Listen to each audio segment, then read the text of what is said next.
ഒരുപാട് ടോപ്പിക്സ് നമ്മൾ സൈക്കോളജിക്കകത്ത് കാണുന്നുണ്ട് അല്ലേ, തിയറി വൈസ്.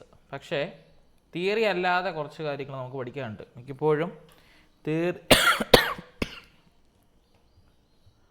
തിയറിയിൽ നിന്ന് മാറി മിക്കപ്പോഴും ചോദ്യം വരുന്നത് അല്ലാതെയുള്ള ജനറൽ ടോപ്പിക്സ്. അതായത് ഒരു ക്ലാസ് മുറിയിൽ നമ്മൾ ഉപയോഗിക്കേണ്ട മനഃശാസ്ത്രം എങ്ങനെയായിരിക്കും, അതായത് കുട്ടികളെ എങ്ങനെ മനസ്സിലാക്കണം, അധ്യാപകൻ എങ്ങനെ കുട്ടികളോടായിരിക്കണം, കുട്ടികളിൽ എന്തൊക്കെ കഴിവുകളുണ്ട്, അതൊക്കെ അധ്യാപകൻ എങ്ങനെ കണ്ടെത്താം, അതിനുള്ള രീതികൾ എന്തൊക്കെയാണ്, അങ്ങനെയുള്ളതൊക്കെ നമ്മുടെ സൈക്കോളജിക്കകത്ത് നമ്മൾ കോമൺ ആയിട്ട് പറഞ്ഞു പോകുന്നേ ഉള്ളൂ. പക്ഷേ ആസ് എ ടീച്ചർ നമ്മൾ അറിഞ്ഞിരിക്കണം എങ്ങനെയാണ് കുട്ടികളുടെ മനോഭാവ നിലയും അതുപോലെ തന്നെ ഒരു അധ്യാപകൻ എങ്ങനെയാണ് കുട്ടികളെ സമീപിക്കേണ്ടതെന്നൊക്കെ നമ്മൾ അറിഞ്ഞിരിക്കണം. അവിടുന്ന് ഏകദേശം ഒരു 4-5 ചോദ്യങ്ങൾ നമ്മളോട് ഈ പെഡഗോഗി വൈസ് ചോദിക്കും, അതായത് ബോധനശാസ്ത്രപരമായിട്ട് നമ്മൾ ചോദിക്കും. അതായത് ക്ലാസ് മുറിയിൽ നിങ്ങൾ അധ്യാപകനായിട്ട് നിൽക്കുമ്പോൾ നിങ്ങളുടെ മുമ്പിൽ ഇങ്ങനെ ഒരു സിറ്റുവേഷൻ വന്നാൽ നിങ്ങൾ എങ്ങനെ ആ കൊച്ചിനെ കൈകാര്യം ചെയ്യും. ഇപ്പോൾ ഒരു എക്സാമ്പിൾ പറയുകയാണെങ്കിൽ, നിങ്ങൾ ക്ലാസ് മുറിയിൽ ക്ലാസ് എടുത്തുകൊണ്ടിരുന്ന വേളയിൽ ഒരു കുട്ടി മറ്റൊരു കുട്ടിയുമായി അടിപിടിക്കുന്നതുകൊണ്ട് നിങ്ങൾ ആ ഒരു കൊച്ചിനെ എന്ത് ചെയ്യും, അല്ലെങ്കിൽ നിങ്ങൾ ആ ഒരു കുട്ടികളെ എന്ത് ചെയ്യും എന്നൊരു ചോദ്യം ചോദിച്ചാൽ അതിനകത്ത് പല ഓപ്ഷൻസ് കാണും. മാതാപിതാക്കളെ അറിയിക്കും, HM അറിയിക്കും, വീട്ടിലേക്ക് വിളിച്ച് നമ്മൾ കാര്യങ്ങൾ പറയും, കുട്ടിയെ ശിക്ഷിക്കും, കുട്ടികളോട് കാര്യങ്ങൾ പറഞ്ഞ് മനസ്സിലാക്കി എന്താണ് പരസ്പരം വേദനാജനകമായ അനുഭവങ്ങൾ പങ്കുവെക്കരുത് എന്ന് പറഞ്ഞുള്ള കാര്യങ്ങൾ കുട്ടികളെ മനസ്സിലാക്കി കൊടുക്കും. അങ്ങനെ ഒരു 3-4 ഓപ്ഷൻ കാണും എൻ്റെ അകത്ത്. ഒബ്വിയസ്ലി നമ്മൾ തിരഞ്ഞെടുക്കേണ്ടത് ആസ് എ ടീച്ചർ നമ്മൾ ക്ലാസ് മുറിയിലായിരിക്കുമ്പോൾ നമ്മളെങ്ങനെയാണോ കുട്ടികളോട് പെരുമാറുന്നത്, അവിടെയുള്ള നമ്മുടെ മനോഭാവ നില ഒരു ക്ലാസ് മുറിയിലെ റിയൽ ടീച്ചറായിട്ട് വേണം നമ്മൾ കണ്ടുകൊണ്ട് വേണം അത്തരം ചോദ്യങ്ങൾക്ക് നമ്മൾ ഉത്തരം കണ്ടെത്താനായിട്ട്. അപ്പോൾ അങ്ങനെ നമ്മൾ കണ്ടെത്തുമ്പോൾ നമ്മുടെ ഉത്തരം കറക്റ്റ് ആയിരിക്കും. അല്ലാതെ നമ്മൾ നമുക്കറിയാമല്ലോ, നമുക്ക് പേഴ്സണലായിട്ടുള്ള ചില പ്രശ്നങ്ങൾ കാരണം നമ്മൾ പെട്ടെന്ന് ദേഷ്യപ്പെടുന്ന സ്വഭാവമുള്ളവർ കാണും. അങ്ങനെയൊക്കെ ഉള്ളവരുണ്ടെങ്കിൽ നമ്മൾ സാധാരണ രീതിക്ക് വേണം അത്തരം ചോദ്യങ്ങൾക്ക് നമ്മൾ ഉത്തരം കണ്ടെത്തുവാനായിട്ട്. അപ്പോൾ ആ ഒരു രീതിയിലൂടെയുള്ള ടോപ്പിക്സാണ് നമ്മൾ ഇന്നത്തെ ദിവസം കാണുന്നത്. അതായത് ക്ലാസ് മുറിയിൽ എങ്ങനെയാണ് നമ്മൾ സൈക്കോളജി ഉപയോഗിക്കേണ്ടത്, അല്ലെങ്കിൽ സൈക്കോളജി ഇൻ ക്ലാസ് റൂംസ്, അതാണ് നമ്മൾ യൂസ് ചെയ്യുന്നത്. ഇത് നമ്മൾ ആപ്ലിക്കേഷൻ ലെവലിലോട്ട് വരുമ്പോൾ ഇതാ ചെയ്തത്. ബാക്കിയെല്ലാം നമ്മൾ തിയറി പഠിച്ച് അതിനകത്തുനിന്ന് അത് ചെയ്യണം ഇത് ചെയ്യണം അങ്ങനെയാണ് ഇങ്ങനെയാണെന്നെല്ലാം നമ്മൾ പറഞ്ഞു പോവുകയാണ്. പക്ഷേ ഇവിടെയാണ് ആപ്ലിക്കേഷൻ കിടക്കുന്നത്. അതുകൊണ്ട് തന്നെ നിങ്ങൾക്ക് എല്ലാ സബ്ജക്റ്റിൽ നിന്നും ഒരു 1-2 ചോദ്യങ്ങൾ ഇവിടുന്ന് ഈ ഒരു ഭാഗത്തു നിന്നാണ് കേട്ടോ. ഓരോ സബ്ജക്റ്റും കൈകാര്യം ചെയ്യുമ്പോൾ അതിൽ വരേണ്ട പെഡഗോഗിക്കലായിട്ടുള്ള കാര്യങ്ങൾ എങ്ങനെയായിരിക്കുമെന്ന് നമ്മളോട് ചോദിക്കും കേട്ടോ. പിന്നെ ഇന്നലെ ന്യൂ ഇയർ ഒക്കെ ആയിരുന്നു, എല്ലാവരും അടിച്ചു പൊളിച്ചെന്ന് വിശ്വസിക്കുന്നു. പിന്നെ ന്യൂ ഇയർ റെസൊല്യൂഷനൊക്കെ എടുത്തെന്നൊക്കെ ഞാൻ വിചാരിക്കുന്നു. പഠിക്കണം കേട്ടോ. ഇനി ആകെ നമുക്ക് 16 ദിവസമേ കയ്യിലുള്ളൂ.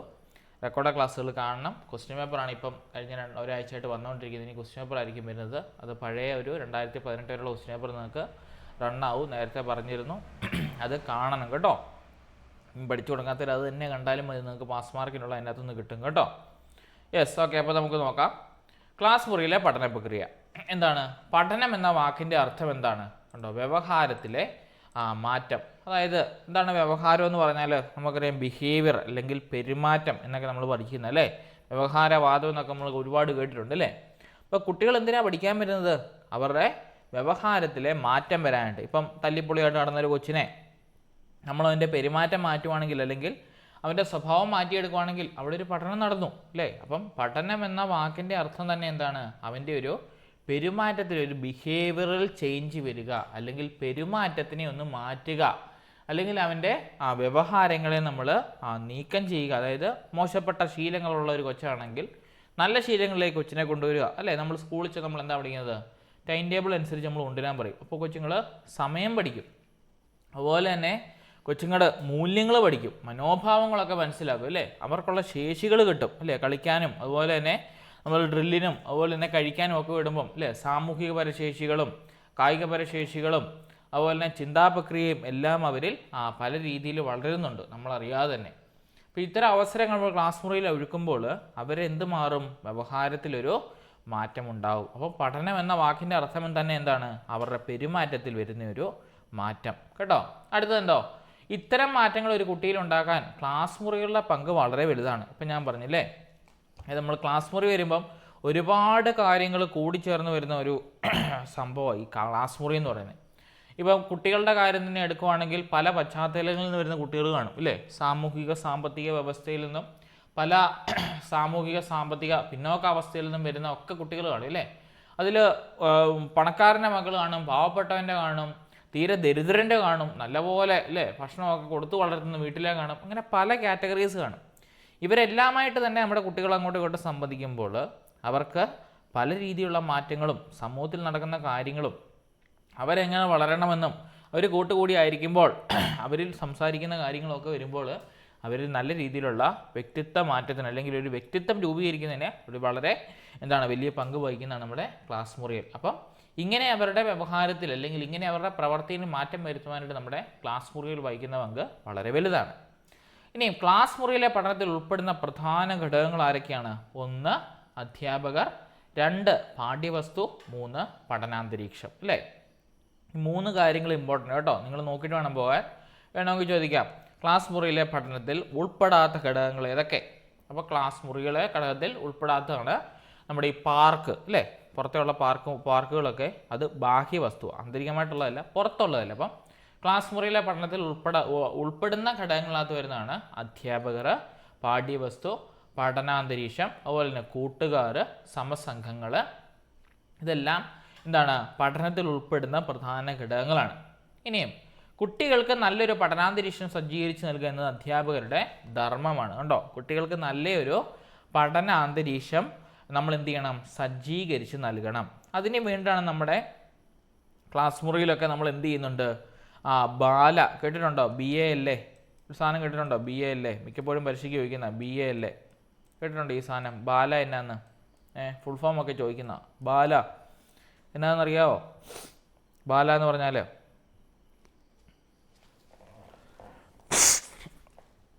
അറിയാവോ? ബാല എന്ന് പറഞ്ഞാൽ എന്താണെന്നറിയോ? Building as A learning aid കേട്ടോ. അതായത് നമ്മുടെ ചുറ്റുപാടുമുള്ള നമ്മുടെ ബിൽഡിങ്ങിനെ നമ്മൾ എന്തായിട്ട് മാറ്റുന്നു? നമ്മുടെ ഒരു പാഠ്യവസ്തുവായിട്ട് മാറ്റുന്നു. സിമ്പിളായിട്ട് പറഞ്ഞാൽ നമ്മുടെ സ്കൂളിൻ്റെയൊക്കെ മതിലുകളൊക്കെ ശ്രദ്ധിച്ചിട്ടില്ലേ? ABCDയും ആയിയും ഖായും അതുപോലെ തന്നെ അവർക്ക് ഇഷ്ടമുള്ള വാക്കുകളും ഇപ്പം നമ്മുടെ എഡ്യൂക്കേഷനെ പറ്റിയുള്ള വാക്കുകളും പടമൊക്കെ വരച്ചു വെക്കുന്നില്ലേ? എന്തിനാണ് ചെയ്യുന്നത്? നമ്മുടെ കുട്ടികളെ നല്ലൊരു പഠനാന്തരീക്ഷം, അവർ പഠിക്കാനായിട്ടാണ് വരുന്നതെന്നൊരു അന്തരീക്ഷം അവർക്ക് സൃഷ്ടിച്ചു കൊടുക്കാനായിട്ടാണ് എന്ത് ചെയ്യുന്നത്? നമ്മുടെ ബാല പോലെയുള്ള പരിപാടി കഴിയുന്നത്. ബാല എന്ന് പറഞ്ഞാൽ building as A learning aid കേട്ടോ. അതായത് ബിൽഡിങ്ങിനെ തന്നെ നമ്മൾ എന്ത് ചെയ്യുന്നു? ഒരു ലേണിംഗ് എയ്ഡായിട്ട് നമ്മൾ മാറ്റുന്നു. അതിനാണ് ബാല എന്ന് പറയുന്നത്. അപ്പം ഇങ്ങനെയുള്ള പഠനാന്തരീക്ഷം സൃഷ്ടിക്കുന്ന വഴി കുട്ടികൾക്കൊരു പഠിക്കാനൊരു എന്ത് തോന്നും? ത്വര മനസ്സിൽ തോന്നും. ഇപ്പോൾ പ്രത്യേകിച്ച് LP UP ക്ലാസ്സുകളിലാണ് ഇങ്ങനെയുള്ള പഠനാന്തരീക്ഷം നമ്മൾ സജ്ജമാകുന്നത്. LP ക്ലാസ്സിലേക്ക് വന്നാൽ നമ്മൾ 1 2 3 കാണും, ABCD കാണും, സ്വരാക്ഷരങ്ങൾ, വ്യഞ്ജനാക്ഷരങ്ങൾ, ചില്ലക്ഷരങ്ങൾ, ഇങ്ങനെയുള്ള അക്ഷരങ്ങൾ കാണും. പിന്നെ അതുപോലെ തന്നെ മൾട്ടിപ്ലിക്കേഷൻ ടേബിൾസ് എഴുതിയവരുണ്ട്. അതുപോലെ തന്നെ അഡീഷൻ ടേബിൾ, സബ്സ്ട്രാക്ഷൻ ടേബിൾ, ഇങ്ങനെയുള്ളതൊക്കെ നമ്മുടെ ബിൽഡിങ്ങിൽ നമ്മൾ എഴുതി വെക്കും. കാരണം കുട്ടികൾക്ക് ചിലപ്പോൾ അവർ നടന്നു പോകുന്ന വഴിക്ക് ചുമ്മാ കാണുന്നതായിരിക്കും, ചിലപ്പോൾ അവർക്ക് ഓർമ്മയിൽ നിൽക്കുന്നത്. ചില കാര്യങ്ങളൊക്കെ കുട്ടികൾക്ക് അങ്ങനെയാണ്, ചില കാര്യങ്ങൾ അവർക്ക് ക്രാക്ക് ചെയ്യും പെട്ടെന്ന് കേട്ടോ. അപ്പോൾ ഇതൊക്കെ നമ്മളെ അങ്ങനെ സഹായിക്കുന്നതാണ്. അപ്പോൾ അതുപോലെ തന്നെ ഉണ്ടോ, അറിവ് പകരുമ്പോൾ കുട്ടികളുടെ പഠന സന്നദ്ധത അഥവാ മുന്നറിവ്, ആശയമുള്ള ഉൾക്കൊള്ളാനുള്ള മാനസികാവസ്ഥ അറിയുന്നത് അത്യന്താപേക്ഷിതമാണ്. അതുകൊണ്ടാണ് നമ്മളിപ്പോൾ എല്ലാവരും നമ്മൾ ടീച്ചർമാരിലൊക്കെ നമ്മൾ എന്ത് ചെയ്യും? മുന്നറിവുകൾ പരിശോധിക്കുന്നു എന്നൊരു ഹെഡിങ് നമ്മൾ കൊടുക്കും അല്ലേ. കാരണം കുട്ടികൾക്ക് അതിനെപ്പറ്റി എന്തെങ്കിലുമൊക്കെ ഗ്രാഹ്യമുണ്ടോ നമ്മൾ അറിയുന്നതാണ്. ഇപ്പോൾ നമ്മൾ വെള്ളത്തെ പഠിച്ചുള്ള ടോപ്പിക്ക് പഠിപ്പിക്കാൻ നമ്മൾ ചോദിക്കും അല്ലേ, നിങ്ങൾ മഴ നനഞ്ഞിട്ടുണ്ടോ, കുട പിടിച്ച് പോയിട്ടുണ്ടോ, ഇല്ലേ, പനി പിടിച്ച് കിടന്നിട്ടുണ്ടോ, ഇങ്ങനെയുള്ള അല്ലെങ്കിൽ നിങ്ങൾ വെള്ളം ഉപയോഗിച്ച് എന്തൊക്കെ കാര്യങ്ങൾ ചെയ്യാറുണ്ട് അല്ലേ, കുളിക്കാറുണ്ട്, കുടിക്കാറുണ്ട്, വാഹനം കഴുകാറുണ്ട് എന്നൊക്കെ നമ്മൾ പറയില്ലേ. അപ്പോൾ കുട്ടികളുടെ അതിനെപ്പറ്റിയുള്ള മുന്നറിവുകൾ എന്തൊക്കെയെന്ന് നമ്മൾ ചോദിച്ച് മനസ്സിലാക്കും. അപ്പം ശ്രദ്ധിക്കേണ്ട ഒരു കാര്യമാണ്, നമ്മളൊരു നോളേജ് അല്ലെങ്കിൽ നമ്മളൊരു അറിവ് അവർക്ക് പറഞ്ഞു കൊടുക്കുമ്പോൾ അവർക്ക് എത്രമാത്രം അതിനെപ്പറ്റി ഒരു അറിവുണ്ടെന്ന് നമ്മൾ മനസ്സിലാക്കണം. ഇപ്പോൾ ചില കുട്ടികൾക്ക് അതിനെപ്പറ്റി യാതൊരു ഗ്രാഹ്യം കാണത്തില്ല. അപ്പം നമ്മൾ എന്ത് ചെയ്യണം? ഫ്രം ദി ബേസ്, അടിത്തറ തൊട്ട് നമ്മൾ തുടങ്ങണം.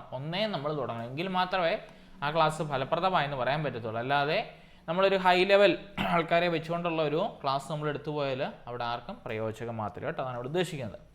ഇനിയും ക്ലാസ് മുറിയിലെ പഠന പ്രക്രിയ രണ്ടായിട്ട് നമുക്ക് തിരിക്കാം. 1 അധ്യാപക കേന്ദ്രീകൃത പഠനം, 2 വിദ്യാർത്ഥി കേന്ദ്രീകൃത പഠനം. ഏകദേശം ഒരു 18-ാം നൂറ്റാണ്ട് വരെ നമുക്കുണ്ടായിരുന്നായിരുന്നു അധ്യാപക കേന്ദ്രീകൃത പഠനം. അതായത് നമ്മുടെ ഈ ഗുരുകുല വിദ്യാഭ്യാസം ഒക്കെ നിലനിന്നിരുന്ന കാലത്ത് നമുക്കറിയാമല്ലോ, കുട്ടികളെല്ലാം വരും, ഒരു അധ്യാപകൻ്റെ കീഴിലിരിക്കും. അതിലൊരു ഗുരു കാണും. ഗുരുവായിരിക്കും കാര്യങ്ങളെല്ലാം പറഞ്ഞു കൊടുക്കുന്നത്. കുട്ടികളെല്ലാം ഈ പറഞ്ഞ ആലിൻ്റെ ചുവട്ടിലോ അല്ലെങ്കിൽ മരച്ചുവട്ടിലോ ഒക്കെ ഇരുന്ന് പഠിക്കുന്ന ഫോട്ടോസൊക്കെ നമ്മൾ കാണുന്നുണ്ട് ഈ ഗുരുകുല വിദ്യാഭ്യാസത്തിൽ. അവിടെ നടന്നിരുന്നത് മെയിൻലി ഈ പറഞ്ഞ അധ്യാപകൻ. കാരണം അധ്യാപകനാണ് എല്ലാ കാര്യങ്ങളും പറയുന്നത്. കുട്ടികൾക്ക് അവിടെ യാതൊരു റോളും ഇല്ല. കുട്ടികൾക്ക് അവിടെ ജസ്റ്റ് എ ലിസണർ, കേട്ടിരുന്നാൽ മാത്രം മതി കാര്യങ്ങൾ എന്താണെന്ന്. അല്ലാതെ ചോദ്യം ചോദിക്കലോ ഇൻട്രാക്റ്റീവ് മെത്തേഡ്സോ ആക്ടിവിറ്റി ഓറിയൻറ്റഡോ ഒന്നും അവിടെ തന്നെ ഇല്ല. പക്ഷേ 20-21 നൂറ്റാണ്ടിൽ ഇന്നത്തെ കാലത്ത് നടക്കുന്നത് എന്താണ്? വിദ്യാർത്ഥി കേന്ദ്രീകൃത പഠനമാണ്. ചൈൽഡ് സെൻറ്റേർഡ് അല്ലെങ്കിൽ സ്റ്റുഡൻറ് സെൻറ്റേർഡാണ് ഈ പറയുന്ന രീതി. ഓർത്തിരിക്കേണ്ടതാണ്, പരീക്ഷയ്ക്ക് ചോദിക്കുന്നതാണത്. കാരണം വിദ്യാർത്ഥി കേന്ദ്രീകൃതമായതുകൊണ്ട് തന്നെ കുട്ടികൾക്കാണ് പ്രധാനമായിട്ടുള്ള പങ്ക്. വിദ്യാർത്ഥി കേന്ദ്രീകൃതമാകുമ്പോൾ അധ്യാപകൻ്റെ റോൾ അവിടെ എന്നത് ഫെസിലിറ്റേറ്റർ അഥവാ മീഡിയേറ്റർ എന്നാണ് കേട്ടോ. പരീക്ഷയ്ക്ക് മിക്കപ്പോഴും ചോദിക്കുന്നതാണ്. വിദ്യാർത്ഥി കേന്ദ്രീകൃത പഠനത്തിൽ അധ്യാപകൻ്റെ സ്ഥാനം എന്ത്? അധ്യാപകൻ്റെ സ്ഥാനം ഫെസിലിറ്റേറ്ററാണ് അല്ലെങ്കിൽ ഒരു മീഡിയേറ്ററാണ് കേട്ടോ. അതായത് കുട്ടികളെ കാര്യങ്ങൾ പറഞ്ഞ് മനസ്സിലാക്കാൻ സഹായിക്കുന്ന വ്യക്തി, അത്രയേ ഉള്ളൂ കേട്ടോ. അല്ലാതെ ബാക്കി എല്ലാ കാര്യങ്ങളും കുട്ടികളെ കൊണ്ട് നമ്മൾ ഏൽപ്പിക്കുന്നത്. നമുക്കറിയാലോ, നമ്മുടെ ടെക്സ്റ്റ് ബുക്ക് നമ്മൾ നോക്കുവാണെങ്കിൽ ഫുൾ ആക്ടിവിറ്റി ഓറിയൻറ്റഡാണ് അല്ലെങ്കിൽ പ്രവർത്തനാധിഷ്ഠമാണ് നമ്മുടെ ടെക്സ്റ്റ് ബുക്കുകൾ അല്ലേ. അങ്ങനെ ആയിരിക്കുമ്പോൾ കുട്ടികൾ തന്നെ ആ പ്രവർത്തനങ്ങൾ ചെയ്യും. നേരെ മറിച്ച് അധ്യാപകനായി ചെയ്ത് കാണിക്കുമ്പോൾ വീണ്ടും വീണ്ടും വീണ്ടും പഠിച്ചുകൊണ്ടിരിക്കുന്ന ആരാ? അധ്യാപകൻ അല്ലേ. കുട്ടികളത് കാണുന്നു, കേൾക്കുന്നു, മറന്നു പോകുന്നു. ഇത് തന്നെയാണ്. പക്ഷേ കുട്ടികൾ സ്വമേധയ ഒരു കാര്യം ചെയ്യുമ്പോൾ അത് അവരുടെ മനസ്സിൽ നിൽക്കുന്നു. അങ്ങനെ നിന്നാൽ അവർക്കത് ഭാവിയിൽ പ്രയോജനപ്പെടുത്താൻ പറ്റും. അതാണ് അവിടെയുള്ള വ്യത്യാസം. അപ്പം നമ്മുടെ ഇന്നത്തെ ക്ലാസ് മുറികൾ എങ്ങനെയാണെന്ന് ചോദിച്ചാൽ അത് വിദ്യാർത്ഥി കേന്ദ്രീകൃതമാണ് കേട്ടോ. ഈ ചോദ്യം നോക്കിയിട്ട് വേണം പോകാൻ. ഇത് ചോദിക്കുന്നത് കേട്ടോ. ഇന്നത്തെ ക്ലാസ് മുറികളിൽ നമ്മൾ നടത്തുന്ന പഠന പ്രക്രിയ ഏതാണെന്ന് ചോദിച്ചാൽ വിദ്യാർത്ഥി കേന്ദ്രീകൃതമാണ് അല്ലെങ്കിൽ സ്റ്റുഡൻറ് സെൻറ്റേർഡ് ആണ് അല്ലെങ്കിൽ സ്റ്റുഡൻറ് ഓറിയൻറ്റഡ് ആണ്. ഇംഗ്ലീഷിലാണെങ്കിൽ സ്റ്റുഡൻറ് സെൻറ്റേർഡ് എന്നോ സ്റ്റുഡൻറ് ഓറിയൻറ്റഡ് എന്നൊക്കെ ആയിരിക്കും ഓപ്ഷൻ വരുന്നത്. അതിൻ്റെ അകത്ത് വരുന്നതാണ് നമ്മുടെ പ്രവർത്തനാധിഷ്ഠിതം, പ്രക്രിയാബന്ധിതം, അതുപോലെ തന്നെ നമ്മുടെ ജ്ഞാനനിർമ്മിതിയിൽ ഊന്നിയത് എന്നൊക്കെ പറഞ്ഞുള്ള കാര്യങ്ങളെല്ലാം അതിൻ്റെ അകത്ത് വരുന്നതാണ് കേട്ടോ. ഇനിയും പഠന പ്രക്രിയയിൽ അധ്യാപകർക്ക് പ്രാധാന്യം നൽകുന്ന പഠനമാണ് അധ്യാപിക കേന്ദ്രീകൃത പഠനം. മുമ്പ് പറഞ്ഞില്ലേ, നമ്മുടെ ഗുരുകുല വിദ്യാഭ്യാസത്തിലൊക്കെ അധ്യാപകനായിരുന്നു പ്രാധാന്യം ഉണ്ടായിരുന്നത്. അവിടെയാണ് ലെക്ചർ രീതിയും ഡെമോൺസ്ട്രേഷൻ രീതിയൊക്കെ വരുന്നത്. അത് അധ്യാപകൻ മാത്രം കിടന്ന് സംസാരിക്കുന്നു, കുട്ടികളെല്ലാം കേട്ടുകൊണ്ട് മാത്രം ഇരിക്കുന്നു. ഇനിയും ഇത് നോക്കണം. പഠന പ്രക്രിയയിൽ കുട്ടികൾക്ക് പ്രാധാന്യം നൽകുന്ന രീതിയാണ് കണ്ടോ നമ്മുടെ ബ്രൂണറുടെ കണ്ടെത്തൽ പഠനം, ആംസ്ട്രോങ്ങിൻ്റെ ഇൻക്വയറി രീതി, പ്രൊജക്റ്റ് രീതി, ചർച്ചാ രീതിയൊക്കെ കണ്ടോ. ഇതൊക്കെ നമ്മൾ പഠിച്ചതാണ് അല്ലേ. ബ്രൂണറുടെ കണ്ടെത്തൽ പഠനം നമ്മൾ പഠിച്ചില്ലേ. ജെറോമസ് ബ്രൂണറുടെ കണ്ടെത്തൽ പഠനവും അതുപോലെ ആംസ്ട്രോങ്ങിന് ഇൻക്വയറി രീതി, അതായത് കുട്ടികൾ ആരായിരിക്കണമെന്ന് നമ്മൾ മനസ്സിലാക്കുക. നമ്മുടെ കുട്ടികളുടെ ആപ്റ്റിറ്റ്യൂഡ് അനുസരിച്ച് അല്ലെങ്കിൽ അഭിക്ഷമത അനുസരിച്ച് നമ്മൾ കുട്ടികളെ പഠിപ്പിക്കുക. അതുകൊണ്ടാണ് നമ്മൾ കുട്ടികളുടെ കൊച്ചു ക്ലാസ്സുകളിലെ നമ്മൾ പല രീതിയിലൂടെയുള്ള പ്രവർത്തനങ്ങൾ കുട്ടികൾക്ക് നൽകുന്നത്. അവർക്ക് ഇഷ്ടമുള്ള കാര്യത്തിലേക്ക് അവരെ തിരിച്ചു വിടുക. നമ്മുടെ MI പോലെ, നമ്മുടെ എന്നാ പറയുന്നത്, ഹോവാർഡ് ഗാർഡർ കണ്ടുപിടിച്ച മൾട്ടിപ്പിൾ ഇൻ്റലിജൻസ് പോലെ അവർക്ക് ഇഷ്ടമുള്ള മേഖലയിലേക്ക് അവരെ തിരിച്ചു വിടുന്ന പ്രക്രിയയാണ് ഈ പറയുന്ന എന്താണ് നമ്മുടെ ഇൻക്വയറി രീതി എന്നൊക്കെ പറയുന്നത്. പിന്നെ പ്രൊജക്റ്റ് രീതി, ചർച്ചാ രീതി, ഇതൊക്കെ നടക്കുന്ന വഴി കുട്ടികൾക്ക് കേന്ദ്രീകൃതം അല്ലെങ്കിൽ സ്റ്റുഡൻസ് ഓറിയൻറ്റഡ് ആയിട്ടാണ് നമ്മൾ പഠനം മുൻപോട്ട് പോകുന്നത്. അപ്പോൾ ഓർത്തിരിക്കണം, ഇന്നത്തെ നൂറ്റാണ്ടിൽ നടക്കുന്ന പഠനം വിദ്യാർത്ഥി കേന്ദ്രീകൃത പഠനമാണെന്ന് ഓർത്തിരിക്കണം കേട്ടോ. ഇനിയും പഠന പ്രക്രിയയിൽ ഒരു വിദ്യാർത്ഥിയെ സ്വാധീനിക്കുന്ന ഘടകങ്ങൾ ഏതൊക്കെയാണ് ഇവിടെ നോക്കണം. പരീക്ഷയ്ക്ക് ചോദിച്ചിട്ടുണ്ട്, നിങ്ങൾക്ക് ക്വസ്റ്റ്യൻ പേപ്പർ നോക്കിയാൽ മനസ്സിലാവും. പഠന പ്രക്രിയയിൽ വിദ്യാർത്ഥിയെ സ്വാധീനിക്കുന്ന ഘടകങ്ങൾ ഏതൊക്കെ, പഠന പ്രക്രിയയിൽ വിദ്യാർത്ഥിയെ സ്വാധീനിക്കാത്ത ഘടകങ്ങൾ ഏതൊക്കെ, ഇത് നമുക്ക് നോക്കിയാലേ മനസ്സിലാവും കണ്ടോ. ഒന്ന്, കുട്ടിയുടെ പ്രായം. ശരിയല്ലേ, നമ്മൾ സൈക്കോളജിക്കകത്ത് പഠിച്ചിരുന്നു അല്ലേ. ഒരു വയസ്സുള്ള കുട്ടിയെ നമ്മൾ പിടിച്ച് ഭരണഘടന പഠിപ്പിക്കാൻ നോക്കിയാൽ കൊച്ചു പഠിക്കത്തില്ല. കാരണം അവനൊരു പ്രായവും പരിപക്വനവും ആയിട്ടില്ല. ഓരോന്നും അതിൻ്റേതായിട്ടുള്ള സമയത്ത് കൊടുത്തെങ്കിൽ മാത്രമേ കുട്ടികൾ അത് എന്ത് ചെയ്യത്തുള്ളൂ, മനസ്സിലാക്കുകയും ഗ്രഹിക്കുകയും ചെയ്യത്തുള്ളൂ. അല്ലെങ്കിൽ അത്രയ്ക്ക് ഓവർ എക്സ്ട്രാ ഓർഡിനറി നമ്മൾ പറയുന്ന പോലെ ഗിഫ്റ്റഡ് ചിൽഡ്രൻ ആണെങ്കിൽ അത് നടന്നിരിക്കും. പക്ഷേ സാധാരണയായി ഒരു 99% എന്ത് സംഭവിക്കത്തില്ല, അങ്ങനെ നടക്കാനുള്ള സാധ്യത വളരെ കുറവാണ് കേട്ടോ. ഓർത്തിരിക്കണം, കുട്ടികളുടെ പ്രായം പഠന പ്രക്രിയയെ സ്വാധീനിക്കുന്ന ഘടകമാണ്. അതുകൊണ്ട് തന്നെ നമുക്കറിയാലോ, കുഞ്ഞു കുട്ടികളെന്ന് പറഞ്ഞാൽ കളിച്ച് നടക്കേണ്ട പ്രായത്തിൽ വന്ന കുട്ടികളാണ്. അവരെ എപ്പോഴും ട്യൂഷനും ക്ലാസ്സും ഈ പറഞ്ഞ കട്ടിയുള്ള സിലബസുകളൊക്കെ അവർക്ക് എടുത്തു കൊടുത്താൽ അവർക്ക് വിരസതയായിരിക്കും പഠനത്തോട്. അവർക്കൊരു എന്താ പറയുന്നത്, മുൻപോട്ട് പോകാൻ തന്നെ ഒരു ഇത് കാണത്തില്ല കേട്ടോ. പഠിച്ച് പഠനം പഠനം പഠനം പഠനം പഠനം എന്ന് പറഞ്ഞ് ഇരിക്കുമ്പോൾ തന്നെ അവർക്കൊരു വിരസത അവർക്ക് ഫീൽ ചെയ്യും കേട്ടോ. അതാണ് ഉദ്ദേശിക്കുന്നത്. പിന്നെ ഉള്ളത് മുന്നറിവ് എന്ന് പറഞ്ഞാൽ എന്താണ്, നമ്മൾ മുമ്പേ കണ്ട അവർക്ക് എന്തൊക്കെ കാര്യങ്ങൾ അതിനെപ്പറ്റി അറിയാം. ഇപ്പോൾ വാഹനങ്ങൾ എന്ന് പറഞ്ഞ് ടോപ്പിക്ക് എടുക്കുമ്പോൾ വാഹനങ്ങൾ കണ്ടിട്ടുണ്ടോ, അതിൽ കയറിയിട്ടുണ്ടോ, എത്ര ടയറുള്ള വാഹനങ്ങളാണ് നിങ്ങൾ കണ്ടിട്ടുള്ളത്? എത്രമാത്രം വലിയ വാഹനങ്ങൾ കണ്ടിട്ടുണ്ട് അല്ലേ? ഇങ്ങനെയുള്ള കാര്യങ്ങളൊക്കെ ചോദിക്കുമ്പോൾ അതിനെപ്പറ്റിയുള്ള മുന്നറിവർക്ക് കിട്ടും. പിന്നെ കൊച്ചിൻ്റെ ആരോഗ്യനില ശരിയല്ലേ? എനിക്കറിയാലോ, ഇപ്പോൾ പനി എല്ലായിടത്തും പകർന്നു പിടിച്ചുകൊണ്ട് സമയം അല്ലേ? അപ്പോൾ നമ്മളെ കൊണ്ടാണ് പഠിക്കാൻ പറ്റുമോ? ഇല്ല. എന്ന് പറഞ്ഞ പോലെ തന്നെ കുട്ടികളുടെ ആരോഗ്യനിലയും മാനസിക നിലയും കേട്ടോ, ഇതിനോട് തന്നെ വേണ്ട ഒരെണ്ണമാണ് മാനസിക നില. സൈക്കോളജി അല്ലേ പഠിക്കുന്നത്. അപ്പം ഓർത്തിരിക്കണം, കുട്ടികളുടെ ആരോഗ്യനിലയും മാനസിക നിലയും മനസ്സിലാക്കി വേണം നമ്മൾ കുട്ടികളെ പഠിപ്പിക്കാൻ. ഇപ്പം നമ്മുടെ മെൻ്റലി നമ്മൾ നല്ല വീക്കാണെങ്കിൽ, ഇപ്പോൾ രാവിലെ എണ്ണീറ്റ് വരുന്ന കൊച്ചിച്ചേർ താമസിച്ചു പോയി, അമ്മ അവനെ പിടിച്ച് തല്ലി, അച്ഛൻ നല്ല വഴക്ക് പറഞ്ഞു, സ്കൂളിൽ കൊണ്ടാക്കി, ആ കൊച്ചിന് ക്ലാസ് ശ്രദ്ധിക്കാൻ പറ്റുമായിരിക്കുമോ? ഇല്ല. കാരണം അവൻ രാവിലെ എഴുന്നേറ്റ് വന്ന പാടെ അവൻ്റെ മെൻറ്റാലിറ്റി നെഗറ്റീവാണ്. അപ്പോൾ അവൻ കാണുന്നതല്ലേ നെഗറ്റീവായിട്ടേ വരത്തുള്ളൂ. അപ്പം നമ്മൾ അവനെ ഹാപ്പി ആക്കിയിട്ട് നമ്മൾ പഠിപ്പിക്കുകയായിരുന്നത് അതായിരിക്കും ഏറ്റവും കൂടുതൽ നല്ലത് കേട്ടോ. അപ്പോൾ കുട്ടികളുടെ ആരോഗ്യനിലയും മാനസിക നിലയും എല്ലാം തന്നെ പഠന പ്രക്രിയ സ്വാധീനിക്കുന്നതാണ്. പിന്നെയുള്ളതാണ് ശ്രദ്ധ. നമ്മുടെ കോൺസെൻട്രേഷൻ എന്ന് പറയും. ഒരു കൊച്ചിൻ്റെ കോൺസെൻട്രേഷൻ എത്രമാത്രം ഉണ്ടെന്ന് അറിയാവോ? ഇപ്പോൾ എത്രമാത്രം മിനിറ്റോ അല്ലെങ്കിൽ സെക്കൻഡോ ആണ് നമ്മുടെ കുഞ്ഞുങ്ങളുടെ ശ്രദ്ധ അല്ലെങ്കിൽ കോൺസെൻട്രേഷൻ ഇപ്പോൾ ഉള്ളതെന്നറിയാവോ? ഒരു 2018-19 വരെ ഒരു 20 സെക്കൻഡൊക്കെ ആയിരുന്നു. പക്ഷേ കോവിഡ് കഴിഞ്ഞ് ഫോണിനൊക്കെ അഡിക്റ്റായി നമ്മുടെ കുട്ടികൾ ഇപ്പോഴത്തെ കാലത്ത് സ്കൂളിലിരിക്കുമ്പോൾ 2024 പുതിയ കണ്ടുപിടുത്തങ്ങൾ പറയുന്നത് വെറും 7 സെക്കൻഡ് കേട്ടോ. കുട്ടികളിൽ ശ്രദ്ധിക്കാനുള്ള സമയമാണ് പറഞ്ഞത്, 7 സെക്കൻഡ്. കുട്ടികളുടെ മാത്രമല്ല, നമ്മുടെയൊക്കെ തന്നെയാണെങ്കിലും പറഞ്ഞാണ്, വെറും 7 സെക്കൻഡേ കുട്ടികൾക്ക് ഒരു കാര്യത്തിൽ അല്ലെങ്കിൽ ഇപ്പോഴത്തെ കാലത്ത് മനുഷ്യർക്ക് ഒരു കാര്യത്തിൽ ശ്രദ്ധിക്കാനായിട്ട് പറ്റുന്നുള്ളൂ. പിന്നെ ഉള്ളവരാണ് ഈ ഓർമ്മശക്തി, പിന്നെ പരിപക്വത, പ്രായവും പരിപക്വതയിൽ ഒരുമിച്ച് വരുന്നതാണ്. പിന്നെ അഭിപ്രേരണ, മോട്ടിവേഷൻ. അപ്പോൾ ഈ കാര്യങ്ങളെല്ലാമാണ് കുട്ടികളെ എന്ത് ചെയ്യുന്നത്, പഠന പ്രക്രിയയിൽ വിദ്യാർത്ഥിയെ സ്വാധീനിക്കുന്ന ഘടകങ്ങളായിട്ട് വരുന്നത്. ഇനിയും പഠന പ്രക്രിയ വിദ്യാർത്ഥിയുടെ പഠനത്തെ പ്രതികൂലമായിട്ട് ബാധിക്കുന്ന ഘടകങ്ങൾ ഏതൊക്കെയാണ്? ഇതിൽ നിന്നും ചോദ്യം ചോദിക്കുന്നതാണ് കേട്ടോ. ഒന്ന്, കായിക പോരായ്മകൾ. രണ്ടാമത്തേത് അഭിപ്രേരണ അഭാവം. അതായത് വീട്ടിൽ നിന്നോ സ്കൂളിൽ നിന്നോ കൂട്ടുകാരിൽ നിന്നോ ബന്ധക്കാരിൽ നിന്നോ ഒക്കെ ഒരു മോട്ടിവേഷൻ കിട്ടുന്ന കുട്ടികൾക്ക് എപ്പോഴും നല്ലതാണ്. അറ്റ്ലീസ്റ്റ് വീട്ടിൽ നിന്നേലും നമ്മൾ കൊടുക്കാൻ നോക്കണം. വീട്ടിൽ നിന്നില്ലെങ്കിൽ സ്കൂളിൽ നമ്മുടെ കുട്ടികളെ കാണുമല്ലോ.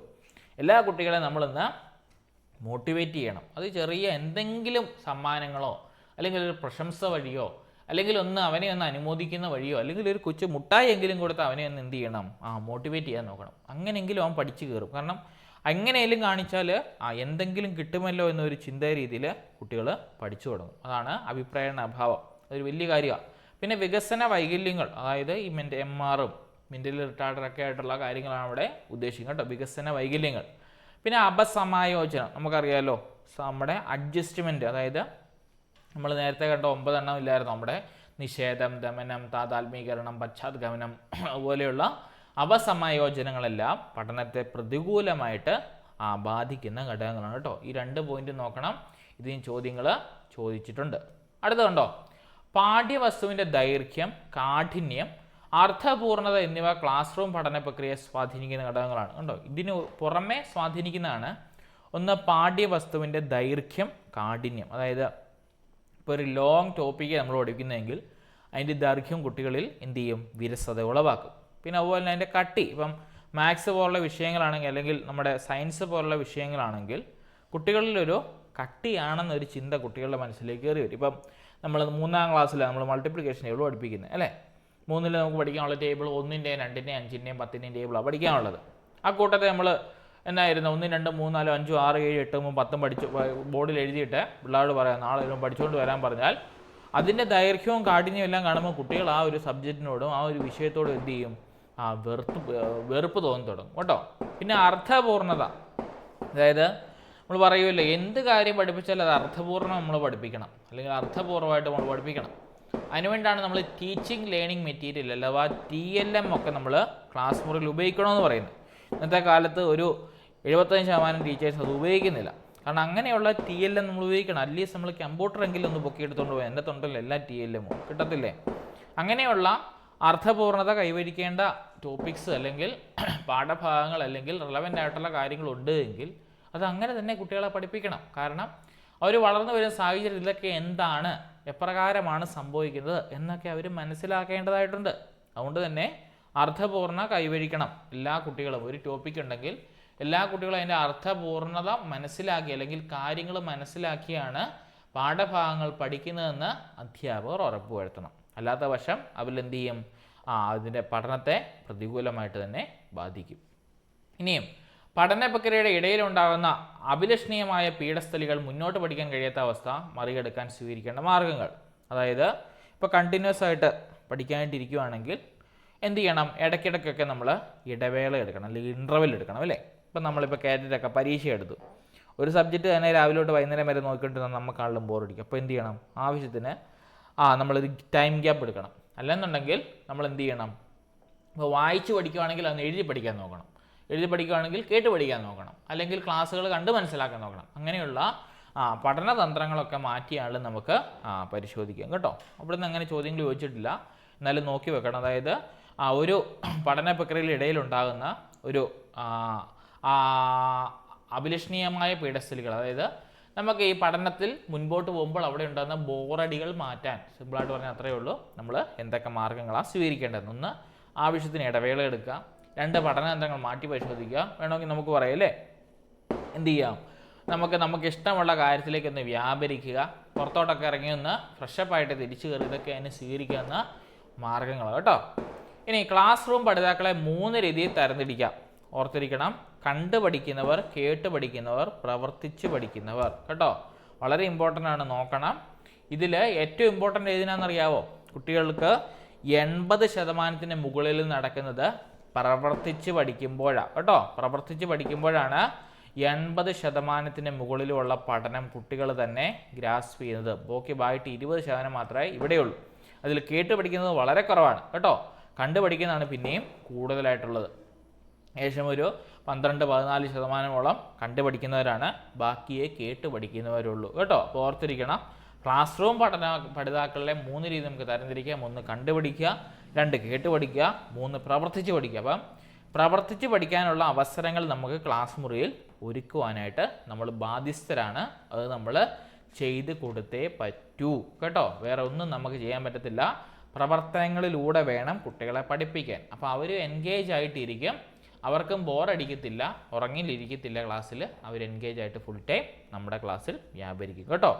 പിന്നെ കണ്ടു പഠിക്കുക, കേട്ട് പഠിക്കുക. അതായത് വീഡിയോസ് കാണിക്കുന്നതായിരിക്കും ഏറ്റവും നല്ലത്, അല്ലെങ്കിൽ ചാർട്ടോ അല്ലെങ്കിൽ നമ്മുടെ ഈ ഡെമോൺസ്ട്രേഷൻ മെത്തേഡ്സോ ഒക്കെ നമ്മൾ ഈ പറഞ്ഞ കണ്ടു പഠിക്കാനും കേട്ട് പഠിക്കാനും നമ്മൾ യൂസ് ചെയ്യാം. പക്ഷേ അത് നേരെ മറിച്ച് അവരെ കൊണ്ട് തന്നെ പ്രവർത്തിപ്പിക്കുകയാണെങ്കിൽ ഒരിക്കലും മറക്കത്തില്ല കേട്ടോ. അത് 100% ഗ്യാരണ്ടിയാണ്. അത് നിങ്ങളെല്ലാം വർക്കൗട്ടാക്കി നോക്കിക്കോ. നിങ്ങളുടെ ക്ലാസ് മുറിയിൽ അവർ പരീക്ഷയ്ക്കാണെന്ന് ചോദിക്കുക, ആ ടീച്ചർ നമ്മൾ അന്ന് കാണിച്ചില്ലേ, ആ സാധനം അവിടെ പരീക്ഷയ്ക്ക് ചോദിച്ചെന്ന് പിള്ളേർ ഇങ്ങോട്ട് പറയും. അപ്പം അത്രയ്ക്ക് ഓർമ്മ അവരുടെ മനസ്സിൽ നിലനിൽക്കും. പിന്നെ അവർക്ക് റീകളക്ട് ചെയ്യാനോ ബൈഹേർട്ട് ചെയ്യാനോ ഒന്നും സാഹചര്യം ഉണ്ടായി വരരുത്. കാരണം അതവർ ചെയ്തതാണ് ആ സെയിം മെത്തേഡ്. അപ്പോൾ അവരുടെ മനസ്സിലത് എക്കാലം നിൽക്കും. അപ്പം നമ്മളൊരു പാഠ്യപദ്ധതി, നമ്മളൊരു പഠനനേട്ടമായിട്ട് മുന്നോട്ട് പോകുമ്പോൾ അതിൻ്റെ അത് പ്രവർത്തിച്ച് പഠിക്കാനുള്ള സാധ്യത എന്തുണ്ടെന്ന് നോക്കി വേണം നമ്മൾ ടീച്ചിങ് മാനുവൽ അതുപോലെ തന്നെ ക്ലാസ് റൂം ബോധന പ്രക്രിയകൾ നമ്മൾ ആസൂത്രണം ചെയ്യാൻ കേട്ടോ. ആ കാര്യങ്ങൾ ഓർത്തിരിക്കണം. അടുത്താണ് ബോധന തന്ത്രങ്ങൾ. എന്താണ്? മറ്റുള്ളവരുടെ അറിവിലേക്ക് നടത്തുന്ന കഥനമോ സംഭവ വിവരണങ്ങളുടെ വാചിക വിവരണമായ ബോധനതന്ത്രമാണ് വിവരണം. അതായത് ഇപ്പം ഞാൻ നിങ്ങളോടൊരു കഥയായിട്ട് പറയുന്നു, ഇപ്പം നല്ലൊരു കഥ നിങ്ങളുടെയൊക്കെ പറയുന്നു, അല്ലെങ്കിൽ ഒരു സംഭവം പറയുന്നു. അത് വ്യക്തിപരമാകാം, അല്ലാതെ എന്തെങ്കിലും നടന്ന സംഭവമോ വായിച്ചറിഞ്ഞതോ കേട്ടറിഞ്ഞതോ പറഞ്ഞറിഞ്ഞതോ ഒക്കെയായ സംഭവങ്ങളാകാം. അങ്ങനെ നടത്തുന്ന വാചിക വിവരണത്തിന് പറയുന്ന പേരാണ് നറേഷൻ. ഈ ബോധന തന്ത്രം എന്ന് പറഞ്ഞാൽ എന്നാണെന്നറിയാവോ? അതിനെപ്പറ്റി ഗ്രാഹ്യമുണ്ട്. ബോധന തന്ത്രം എന്ന് പറഞ്ഞാൽ ക്ലാസ് മുറിയിൽ നമ്മളൊരു കാര്യം മനസ്സിലാക്കാൻ ചെയ്യുന്ന ഓരോരോ ഷോർട്ട് കട്ട്സ് മെത്തേഡ് എന്ന് വേണമെങ്കിൽ പറയാം. അതായത് നേരിട്ട് പറയുന്നതിൽ ഏറ്റവും നല്ലതാണ് ഈ പറഞ്ഞ ബോധന തന്ത്രങ്ങളിലൂടെ നമ്മളൊരു കാര്യങ്ങൾ അവതരിപ്പിക്കുക.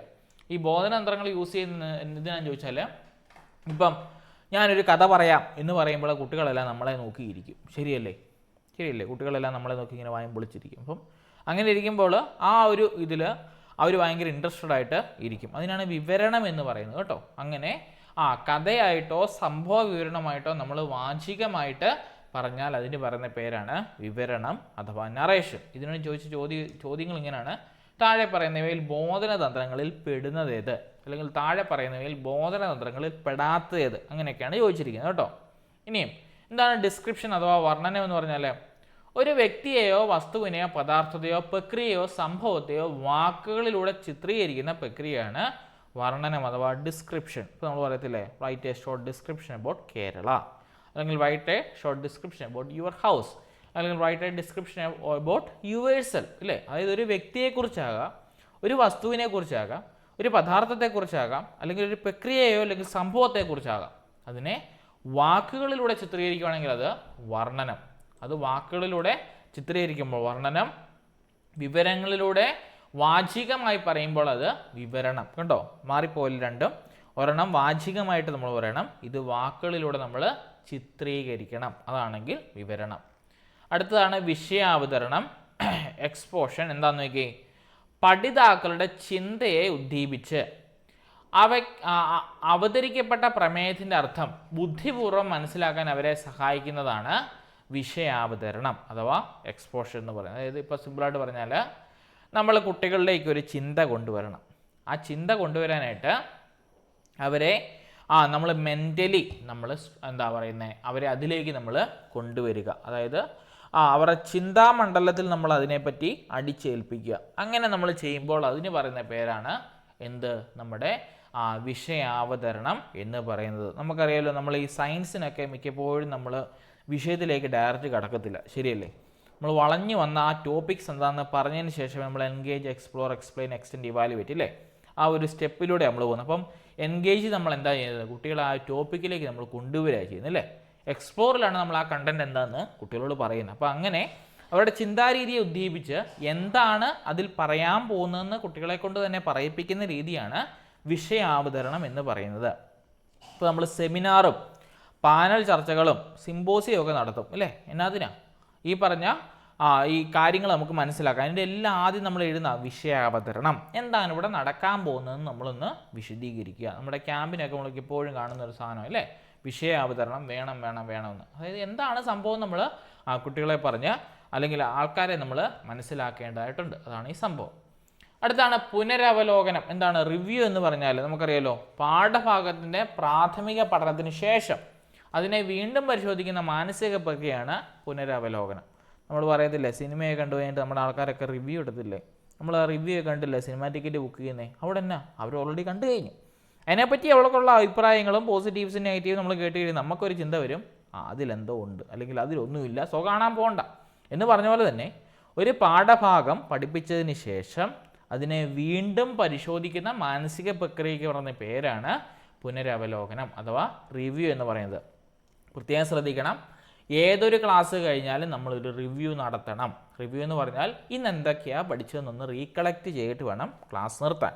പിറ്റേ ദിവസം വരുമ്പോൾ വീണ്ടും ഒന്ന് റീകളക്ട് ചെയ്യണം, ഇന്നലെ നമ്മൾ എന്നതാ പഠിച്ചത് എന്ന് പറഞ്ഞ് വേണം തുടങ്ങാൻ. അപ്പോൾ കുട്ടികൾ അതിനെപ്പറ്റി വീണ്ടും ആലോചിക്കുക. നമ്മൾ വീണ്ടും ആ ടോപ്പിക് എടുക്കേണ്ട ആവശ്യമുണ്ടോ? ഇല്ല. അവർ വീണ്ടും അതിനെപ്പറ്റി ആലോചിച്ച് അവരതിലേക്ക് തന്നെ പഠിച്ചതൊക്കെ ജസ്റ്റ് ഒന്ന് റീകളക്ട് ചെയ്ത് ഓർത്തെടുക്കുവാനായിട്ട് അവർ സഹായിക്കും. അപ്പോൾ ക്ലാസ് പോയി നമ്മൾ ഉപയോഗിക്കേണ്ട ഒരെണ്ണമാണ് റിവ്യൂ മെത്തേഡ് കേട്ടോ.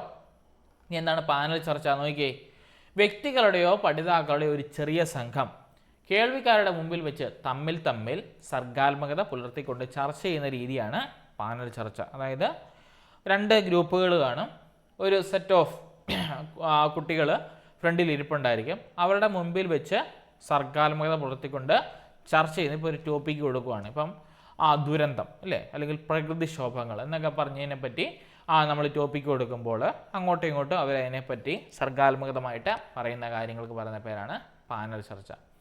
അടുത്താണ് സംഘചർച്ച. ഒരു പ്രകരണവുമായി ബന്ധപ്പെട്ട് സംഘം നടത്തുന്ന വസ്തുതകൾ, ധാരണകൾ, വിവരങ്ങൾ, വീക്ഷണഗതികൾ, ദത്തങ്ങൾ തുടങ്ങിയവയുടെ സ്വതന്ത്രമായ വിനിമയമാണ് സംഘചർച്ച. അതായത് നമുക്ക് എന്ത് വന്നാലും അവിടെ വിളിച്ചു പറയാം. സംഘചർച്ചയ്ക്കകത്ത് ഗ്രൂപ്പ് ഡിസ്കഷൻ അത് കാരണം നമ്മളാൽ അറിയുന്ന നമ്മുടെ ഒരു ചെറിയ ഗ്രൂപ്പ് ആയിരിക്കും അവിടെ ഉണ്ടായിരിക്കുന്നത്. പക്ഷേ പാനൽ ചർച്ചയ്ക്കകത്ത് അത് നടക്കത്തില്ല, സെലക്ട് ആയിട്ടുള്ള കുട്ടികൾ കാണുന്നത് കേട്ടോ. പക്ഷേ ഗ്രൂപ്പ് ഡിസ്കഷനകത്ത് ആ ഒരു കുഴപ്പമില്ല, ഒന്നിലധികം കുട്ടികൾ കാണും, അവരിലൊരു തമ്മിലൊരു എന്ത് കാണും, ഒരു ബോണ്ട് കാണും. അതുകൊണ്ട് തന്നെ തെറ്റ് പറഞ്ഞാലും ശരി പറഞ്ഞാലും അത് അതിൻ്റെ അകത്ത് തന്നെ ഒതുങ്ങിപ്പോക്കോളും. അല്ലാതെ കൂടുതൽ ആൾക്കാരിലേക്ക് സ്പ്രെഡ് ആവാനുള്ള സാധ്യത വളരെ കുറവാണ്. അതുകൊണ്ട് തന്നെ അവരുടെ ധാരണകൾ പറയാം, അവർക്കുള്ള വീക്ഷണ കോണുകൾ പറയാം, അവർ കേട്ടറിഞ്ഞത് അങ്ങനെയല്ലേ ഇങ്ങനെയല്ലേ എന്നൊക്കെ നമുക്ക് ചോദിച്ച് മനസ്സിലാക്കാൻ പറ്റും. അപ്പോൾ ഇതൊക്കെ എന്താണ് ഈ പറഞ്ഞ സംഘചർച്ചയ്ക്ക് അത് വരുന്നതാണ്. ഇനി എന്താണ് നാടകാവിഷ്കരണം?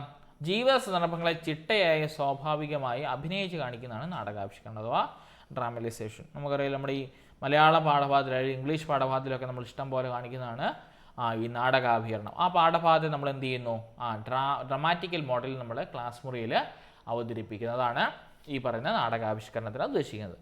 അടുത്താണ് റോൾ പ്ലേയിങ്. എന്താണ്? ഒരു വ്യക്തിയെയോ സംഘമോ മറ്റുള്ളവരുടെ ജീവിതത്തിൽ അതേപടി അനുകരിക്കുന്ന പ്രവർത്തനമാണ് റോൾ പ്ലേയിങ്.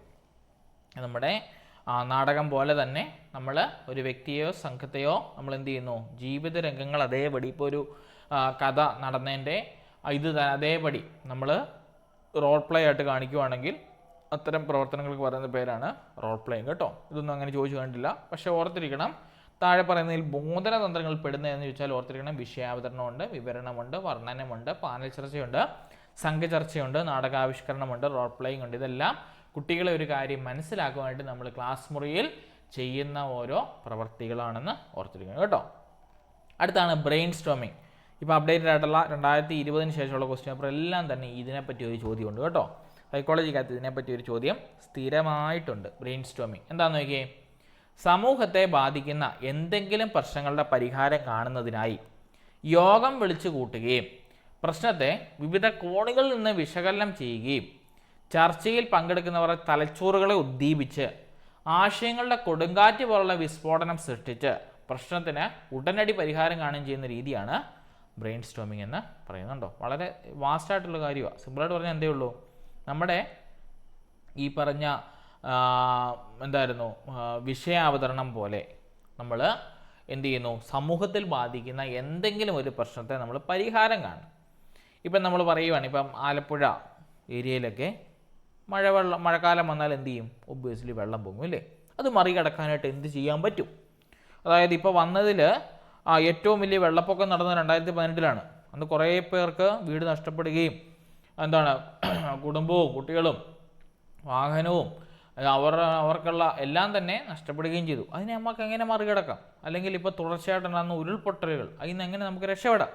ഇങ്ങനെയുള്ള എന്തെങ്കിലും ഒരു പ്രശ്നങ്ങൾ നമ്മൾ ഇട്ട് കൊടുക്കുന്നു. എന്നിട്ട് എന്ത് ചെയ്യുന്നു, അതിനെ നമ്മൾ കൂട്ടത്തോടെ വിവിധ കോണുകളിൽ നിന്ന് നമ്മൾ എന്ത് ചെയ്യും, വിശകലനം ചെയ്യും. അങ്ങനെ ഉണ്ടാകാനുള്ള കാരണം എന്താണ്?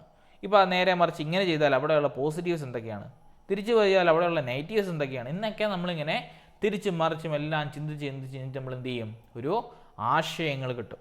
ഈ ആശയങ്ങളെല്ലാം നമ്മൾ എന്ത് ചെയ്യും, ഒരു കൊടുങ്കാറ്റ് പോലുള്ള വിസ്ഫോടനം നമ്മൾ സൃഷ്ടിച്ച് പ്രശ്നത്തിന് ഉടനടി പരിഹാരം. അതായത് ഒരുപാട് ആശയങ്ങൾ വരുമ്പോൾ അതിൽ നിന്ന് നല്ല ആശയങ്ങൾ നമുക്ക് തിരഞ്ഞെടുത്തുകൊണ്ട് നമ്മുടെ പ്രശ്നത്തിന് പരിഹാരം കണ്ടെത്തുവാനായിട്ട് സാധിക്കും. അതിന് പറയുന്ന പേരാണ് ബ്രെയിൻ സ്റ്റോമിങ് എന്ന് പറയുന്നത് കേട്ടോ. നോക്കിയിട്ട് വേണം പോകാൻ. ചോദ്യ പേപ്പറിൽ സ്ഥിരമായിട്ട് കാണുന്ന ഒരെണ്ണമാണ് ബ്രെയിൻ സ്റ്റോമിങ് എന്നത് കേട്ടോ. ആ വാക്ക് ഓപ്ഷൻ്റെ അതൊക്കെ ഇഷ്ടം പോലെ കയറി വരുന്നുണ്ട്. ഇങ്ങനെ ചോദിക്കുന്നത് കുട്ടികളുടെ ചിന്താരീതിയെ അല്ലെങ്കിൽ കുട്ടികളുടെ ഭൗതിക നിലയെ നമ്മൾ ഉദ്ദീപിക്കുന്ന പ്രക്രിയയ്ക്ക് പറയുന്ന പേരെന്തത്, ബ്രെയിൻ സ്റ്റോമിങ് ആണ് കേട്ടോ. ബ്രെയിൻ സ്റ്റോമിങ് ആണ്. സോ ഓർത്തിരിക്കണം. ഇനിയും വളരെ ചെറിയ ഗ്രൂപ്പുകളിലാണ് ബ്രെയിൻ സ്റ്റോമിങ് ഫലപ്രദമാകുന്നത്. അതായത് ഒരു ലൊക്കാലിറ്റിയെ മൊത്തം വിളിച്ചെടുത്ത് നമുക്ക് ബ്രെയിൻ സ്റ്റോമിങ് ചെയ്യാമെന്ന് പറഞ്ഞാൽ അതവിടെ പ്രാക്ടിക്കലി ഇമ്പോസിബിൾ ആണ്. അതുകൊണ്ട് തന്നെ ഒരു ചെറിയ ഗ്രൂപ്പ്, മാക്സിമം ഒരു 10 താഴെയുള്ള ഗ്രൂപ്പുകളാണ് ഈ ബ്രെയിൻ സ്റ്റോമിങ്ങിന് ഫലപ്രദമാകുന്നത്.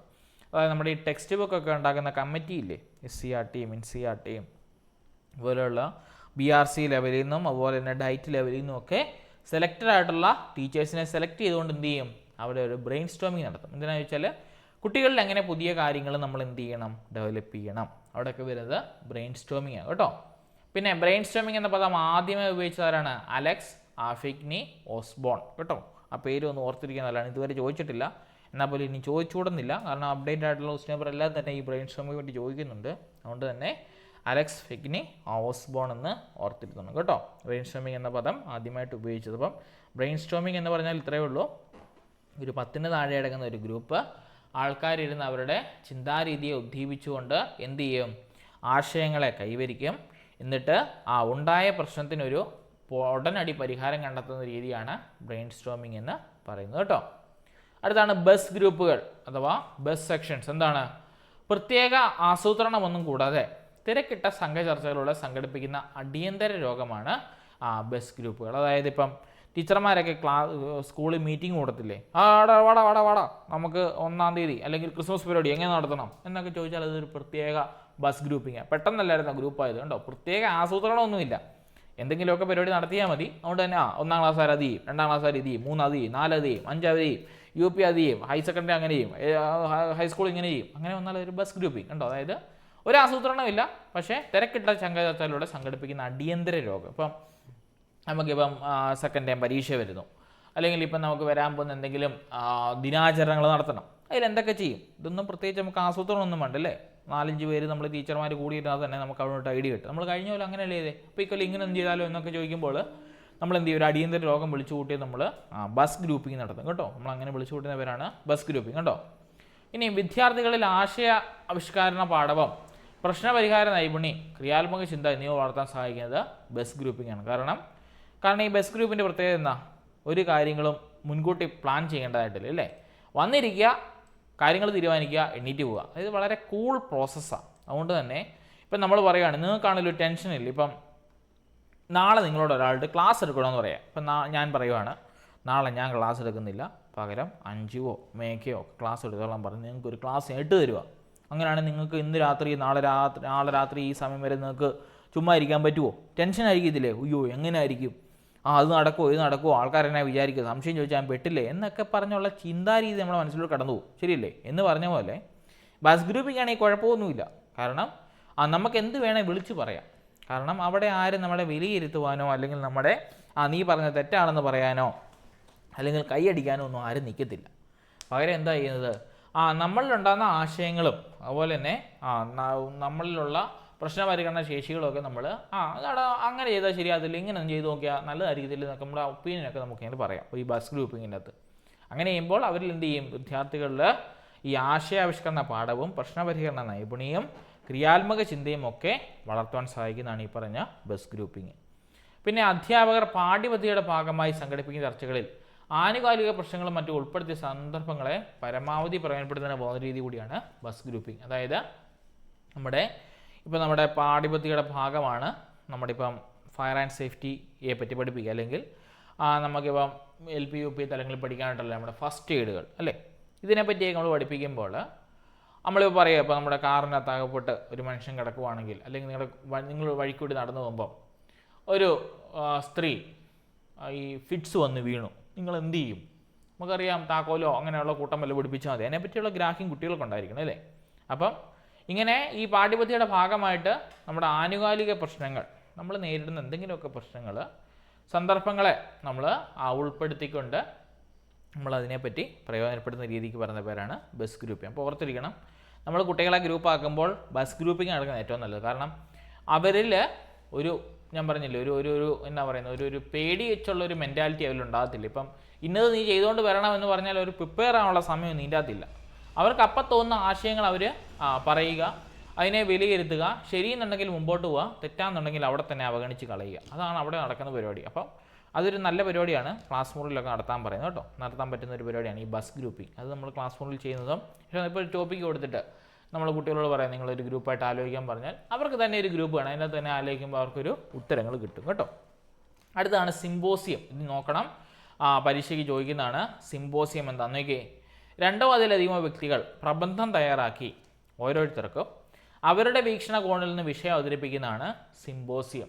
ഇപ്പം ഞാൻ അവതരിപ്പിക്കുന്ന പോലെ ആയിരിക്കത്തില്ല നിങ്ങളുള്ള ഒരാൾ അവതരിപ്പിക്കുന്നത്, ശരിയല്ലേ? നിങ്ങളെപ്പോലെ അവതരിപ്പിക്കുന്ന പോലെ ആയിരിക്കത്തില്ല മൂന്നാമതൊരാളെ വന്ന് അവതരിപ്പിക്കുന്നത്. അപ്പം ഓരോരുത്തരും അവരുടെ വീക്ഷണകോണിൽ, ഇപ്പം ഞാൻ നോക്കിക്കാണുന്ന രീതിയിലൂടെ ആയിരിക്കത്തില്ല നിങ്ങൾ നോക്കിക്കാണുന്നില്ലേ? ഇപ്പം ഞാൻ പറയുകയാണ്, ഇപ്പോഴത്തെ കാലത്ത് എല്ലാവർക്കും പനി പിടിക്കുന്നു. അതിൽ ഞാൻ പറയുകയാണ്, ഒന്ന് ക്ലൈമറ്റ് മാറിയതായിരിക്കും. രണ്ടാമത് നിങ്ങൾ പറയുകയാണ്, രാവിലെ നല്ല തണുപ്പാണ്, ഉച്ചയ്ക്ക് ഭയങ്കര വെയിലാണ്. എന്നാണേലും മനുഷ്യൻ്റെ ശരീരത്തിന് ഇങ്ങനെയുള്ള കാലാവസ്ഥയൊന്നും അനുകൂലിച്ച് പോകാനുള്ള ഒരു ശക്തി ഇല്ല, അതായിരിക്കും കാരണം. ഈ മൂന്നാമത് പറയുകയാണ്, ഇപ്പോൾ മഴക്കാലമൊക്കെ മാറി പൊടിയൊക്കെ അടിക്കാൻ തുടങ്ങി, അതുകൊണ്ട് തന്നെ അന്തരീക്ഷത്തിൽ വന്ന മാറ്റമാണ് അതിന് കാരണം. ഇങ്ങനെ പല കാരണങ്ങളും ഉരുത്തിരിഞ്ഞ് വരാം അല്ലേ? അപ്പം അങ്ങനെ വരുമ്പോൾ എന്താണ്, അവരുടെ വീക്ഷണകോണിൽ നിന്നുകൊണ്ട് വിഷയം അവതരിപ്പിക്കുന്നതാണ് ഈ പറയുന്ന സിമ്പോസിയം എന്ന് പറയുന്നത് കേട്ടോ. ഇനിയും പ്രബന്ധാവതരണത്തിന് ശേഷം സദസ്യർക്ക് സംശയങ്ങൾ ദൂരീകരിക്കാനും ചർച്ചയ്ക്കുമുള്ള അവസരമുണ്ട്. ഏത് ഒരാൾ അവതരിപ്പിച്ചതിന് ശേഷം അവർക്ക് നമുക്ക് സംശയങ്ങൾ ചോദിക്കാം. ആ സംശയങ്ങൾ തീർക്കാനുള്ള ബാധ്യസ്ഥമാർക്കുണ്ട്, സിമ്പോസിയം അവതരിപ്പിക്കുന്ന ആൾക്കുണ്ട് കേട്ടോ.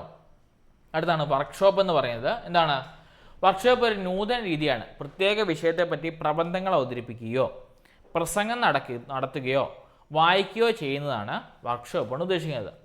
വർക്ക്ഷോപ്പിൽ എന്ത് ചെയ്യും? നേതൃത്വ പാഠവും സഹകരണ മനോഭാവം വളർത്തുന്നു. അതായത് ഇപ്പോൾ നമ്മൾ പറയത്തില്ല, നമ്മുടെ ക്യാമ്പിനൊക്കെയാണ് ഈ മെയിൻലി വർക്ക്ഷോപ്പ് നടത്തുന്നത്. നമ്മുടെ ഈ സ്റ്റാൻഡേർഡ് ക്ലാസ് LP UP ക്ലാസ്സുകളിലൊക്കെ വർക്ക്ഷോപ്പ് നടത്തുക പ്രാക്ടിക്കലി ഇമ്പോസിബിൾ ആണ്. എന്നാലും നമ്മൾ ഓർത്തിരിക്കണം എന്താണ് വർക്ക്ഷോപ്പ് എന്ന് പറഞ്ഞാൽ അതൊരു നമ്മുടെ നൂതന രീതി എന്ന് വെച്ചാൽ പുതുതായിട്ട് വന്ന രീതിയാണ്. ഒരു പ്രത്യേക വിഷയങ്ങളെപ്പറ്റി നമ്മൾ പ്രകടനങ്ങൾ അവതരിപ്പിക്കുകയോ പ്രസംഗം നടത്തുകയോ വായിക്കുകയോ ഒക്കെ ചെയ്യുമ്പോൾ അവിടെ വർക്ക്ഷോപ്പായിട്ട് രൂപം കൊള്ളും. ഇനിയും അതിൽ നമുക്ക് നേതൃത്വ പാഠവും സഹകരണ മനോഭാവവും വളർത്തണം. അതായത് ഒരു വർക്ക്ഷോപ്പ് നടത്തുമ്പോൾ അതിനെ എങ്ങനെ കൊണ്ടുപോകണം, മുൻപോട്ട് കൊണ്ടുപോകണം, അല്ലെങ്കിൽ ഒരു എന്താ ഇപ്പം നമ്മൾ പറയാം ഞാൻ ഈ കാര്യം ചെയ്യും, നീ ആ കാര്യം ചെയ്യും, നമ്മൾക്കെന്നാൽ സഹായിക്കാനായിട്ട് ഒരാളെ വിളിക്കാം. അങ്ങനെ ഒരു നേതൃത്വ പാഠവും ഒരു സഹകരണ അങ്ങോട്ടും ഇങ്ങോട്ടും സഹകരിച്ച് പോകാനായിട്ടുള്ളൊരു മനോഭാവം വളരുന്നുണ്ട്. അതിലെ പ്രധാന ഉപാധികളാണ് നോക്കിയേ, ഇന്ന് ചോദ്യം ചോദിക്കൽ, ഉത്തരം നൽകൽ, ചിത്രീകരിക്കൽ, ഗൃഹപാഠം ചെയ്യൽ, കുറിപ്പ് തയ്യാറാക്കൽ, അതുപോലെ തന്നെ സൂപ്പർവൈസിങ് സ്റ്റഡി, ഇതെല്ലാം അതിൻ്റെ അകത്ത് ഉൾക്കൊള്ളുന്നത് കേട്ടോ, വർക്ക്ഷോപ്പിൻ്റെ അകത്ത് ഉൾക്കൊള്ളുന്നതാണ്. കൊച്ചു ക്ലാസ്സിൽ വർക്ക്ഷോപ്പ് അത്രയും ഫലപ്രദമാകണമെന്നില്ല. കാരണം കുട്ടികളാണ്, അവരുടെ മെൻറ്റാലിറ്റി എങ്ങനെയാണ്. കുറച്ചുകൂടി വലിയ ക്ലാസ്സുകളിലേക്ക് നമ്മൾ വർക്ക്ഷോപ്പ് കൊടുക്കുന്നതായിരിക്കും നല്ലത് കേട്ടോ. അത് അങ്ങനെ ചോദിച്ചു കണ്ടില്ല. അടുത്തത് പഠിക്കണം, വളരെ ഇമ്പോർട്ടൻ്റ് ആണ്, ബോധന ആസൂത്രണം. നമ്മൾ സിമ്പിളായിട്ട് പറഞ്ഞാൽ നമ്മുടെ പെഡഗോഗിക് അനാലിസിസ് കേട്ടോ. എപ്പോഴും ചോദിക്കുന്ന ഒരു കാര്യമാണ് ഈ ബോധന ആസൂത്രണം. എന്താണ്? പ്രത്യേക യൂണിറ്റുകൾക്ക് വേണ്ടി മാത്രം തയ്യാറാക്കപ്പെടുന്ന ബോധന ആസൂത്രണ രീതിയാണ് ഏകാസൂത്രണം. അതായത് നമ്മുടെ യൂണിറ്റ് പ്ലാൻ അല്ലെങ്കിൽ നമ്മുടെ ടീച്ചിങ് മാനുവൽ എന്ന് പറയും അല്ലേ. അതായത് ഒരു യൂണിറ്റിന് വേണ്ടി മാത്രം നമ്മൾ തയ്യാറാക്കുക. ഇപ്പം 4ാം ക്ലാസ്സിലെ 1ാം പാഠം, അതിന് വേണ്ടി തന്നെ നമ്മൾ എന്ത് ചെയ്യും? ആദ്യം നമ്മളൊരു പെഡഗോഗിക് അനാലിസിസ് ഉണ്ടാക്കും. ആ പെഡഗോഗിക് അനാലിസിനകത്ത് എത്ര മണിക്കൂർ കൊണ്ട് അത് തീർക്കണമെന്നും അതിൻ്റെ അകത്ത് ഉൾപ്പെടുന്ന പഠന നേട്ടങ്ങൾ എന്തൊക്കെയാണെന്നും നമ്മൾ ഇവാലുവേറ്റ് ചെയ്യും അല്ലേ. ആ ഓരോ പഠന നേട്ടത്തിനും ഉപയോഗിക്കേണ്ട ടീച്ചിങ് ലേണിംഗ് മെറ്റീരിയലും നമ്മൾ കുട്ടികൾക്ക് കിട്ടേണ്ട ശേഷികളും ആശയങ്ങളും നൈപുണ്യങ്ങളും എല്ലാം നമ്മുടെ ബോധന ആസൂത്രണത്തിൽ അത് എഴുതും. ഇപ്പോൾ 15 പഠനനേട്ടം ഒരു 1ാമത്തെ പാഠഭാഗത്തിലുണ്ടെങ്കിൽ നമ്മൾ 1ാമത്തെ ടീച്ചിങ് മാനുവൽ എടുക്കും, അതിൽ 1ാമത്തെ പഠനനേട്ടം എടുക്കും, അതിൽ നമ്മൾ എഴുതും കുട്ടികൾക്ക് ഇന്ന കാര്യത്തെ പറ്റിയുള്ള ബോധ്യം ഉണ്ടാക്കുന്നു. അതാണ് 1ാമത്തെ പഠനനേട്ടമെങ്കിൽ അതിന് ഉപയോഗിക്കുന്ന പശ്ചാത്തലം, ടീച്ചിങ് ലേണിംഗ് മെറ്റീരിയൽ, പഠന സാമഗ്രികൾ, അതിൽ നിന്ന് കിട്ടുന്ന മൂല്യങ്ങൾ, മനോഭാവങ്ങൾ, ശേഷികൾ, ഇതൊക്കെ നമ്മൾ അതിൻ്റെ അകത്ത് എഴുതി വെക്കും. അതിനെയാണ് യൂണിറ്റ് പ്ലാൻ എന്ന് പറയുന്നത്. സിമ്പിളായിട്ട് പറഞ്ഞാൽ നമ്മുടെ ടീച്ചിങ് മാനുവൽ കേട്ടോ. ചോദിച്ചിട്ടുണ്ട് പരീക്ഷയ്ക്ക്. പ്രത്യേക യൂണിറ്റുകൾക്ക് വേണ്ടി മാത്രം തയ്യാറാക്കപ്പെടുന്ന ബോധനാസൂത്രണ രീതിയാണ് യൂണിറ്റ് പ്ലാൻ അഥവാ ടീച്ചിങ് മാനുവൽ എന്ന് പറയുന്നത്. ഇനിയും ഒരു ടീച്ചിങ് മാനുവൽ തയ്യാറാക്കുമ്പോൾ എന്തൊക്കെ കാര്യങ്ങൾ ശ്രദ്ധിക്കണം? ഉദ്ദേശങ്ങളും സ്പഷ്ടീകരണങ്ങളും, പിന്നെ പാഠാപഗ്രഥനം, പഠനാനുഭവങ്ങൾ, മൂല്യനിർണ്ണയം, ഇതൊക്കെ നമ്മുടെ എന്തായിട്ട് വരും? നമ്മുടെ ഏക ആസൂത്രണം അല്ലെങ്കിൽ നമ്മുടെ യൂണിറ്റ് പ്ലാൻ്റെ അകത്ത് വരേണ്ടതാണ്. ഇനിയും ഒരാണ്ടിലേക്കുള്ള പാഠഭാഗങ്ങളുടെ സമഗ്രമായ ആസൂത്രണമാണ് വാർഷിക ആസൂത്രണം. അതായത് ഇപ്പം നമ്മൾ പറയുകയാണ് ഇയർ പ്ലാൻ എന്ന് പറയും. ഇപ്പം നമ്മുടെ പരീക്ഷകൾ വരുമ്പോൾ ഓണത്തിന് മുമ്പ് ഇത്ര പാഠങ്ങൾ തീർക്കണം, ക്രിസ്മസിന് മുമ്പ് ഇത്ര യൂണിറ്റ് തീർക്കണം, വലിയ ഇതിന് മുമ്പ് ഇത്ര എണ്ണം തീർക്കണം എന്നൊക്കെ പറഞ്ഞുള്ള ഒരു ആണ്ടിലേക്കുള്ള പാഠങ്ങളുടെ സമഗ്രമായ ആസൂത്രണം നമ്മൾ തയ്യാറാക്കുന്നതാണ് വാർഷിക ആസൂത്രണം. ഒരു ടീച്ചറുടെ കയ്യിൽ അവർ പഠിപ്പിക്കുന്ന സബ്ജക്റ്റിനെ പറ്റി ഈ പറഞ്ഞ യൂണിറ്റ് ആസൂത്രണവും പെഡഗോഗിക് അനാലിസിസും ബോധനശാസ്ത്രപരമായ അപഗ്രഥനവും അതുപോലെ ഇയർ പ്ലാനും ഉണ്ടായിരിക്കണമെന്നാണ് പറയുന്നത് കേട്ടോ. ഒക്കെ വന്നാൽ അത് നിർബന്ധമായിട്ടും ചെക്ക് ചെയ്യും കേട്ടോ. അടുത്താണ്, ഒരു വിദ്യാലയത്തിൻ്റെ ഒരു വിഷയം കൈകാര്യം ചെയ്യുന്ന അധ്യാപകൻ കൂട്ടായി ചർച്ച ചെയ്തോ പല വിദ്യാലയങ്ങളെ അധ്യാപകരോ ചേർന്ന് തയ്യാറാക്കേണ്ടതാണ് വാർഷിക ആസൂത്രണം. അതായത് ഈ വാർഷിക ആസൂത്രണം എന്ന് പറഞ്ഞാൽ നിങ്ങൾ കണ്ടിട്ടുണ്ടോ വാർഷിക ആസൂത്രണം എങ്ങനെ ഇരിക്കുന്നതെന്ന്? കണ്ടിട്ടുണ്ടോ? ഇല്ല, ഞാൻ കാണിച്ചു തരാം. വാർഷിക ആസൂത്രണം നിങ്ങൾ കണ്ടിട്ടുണ്ടോ? അതായത് ഓരോ ഇതിലും എത്ര നാൾ കൊണ്ട് തീർക്കണം എന്ന് കാണിച്ചു തരുന്നതാണ് ഈ പറഞ്ഞ വാർഷിക ആസൂത്രണം ചെയ്യുന്നത് കേട്ടോ. ഞാൻ വേണേൽ ഒരു മോഡൽ കാണിച്ചു തരാം. ഇവിടെ കിടപ്പുണ്ടായിരിക്കും, ഫോണിൽ കിടപ്പുണ്ടായിരിക്കും, ഒന്ന് നോക്കിക്കോട്ടെ. ഓക്കെ, ഒന്ന് നോക്കട്ടെ, ഇപ്പോൾ തരാം. വാർഷിക ആസൂത്രണം ഞാൻ കാണിച്ചു തരാം. ടീച്ചിങ് മാനുവൽ കണ്ടിട്ടുണ്ടല്ലോ അല്ലേ? ടീച്ചിങ് മാനുവൽ കണ്ടിട്ടില്ലേ? പെഡഗോഗിക് അനാലിസിസും കണ്ടിട്ടുണ്ടോ അല്ലേ? ടീച്ചിങ് മാനുവൽ വേണേൽ കാണിച്ചു തരാം ഇപ്പം സംഭവം എന്നാണെന്ന്. Scheme of work.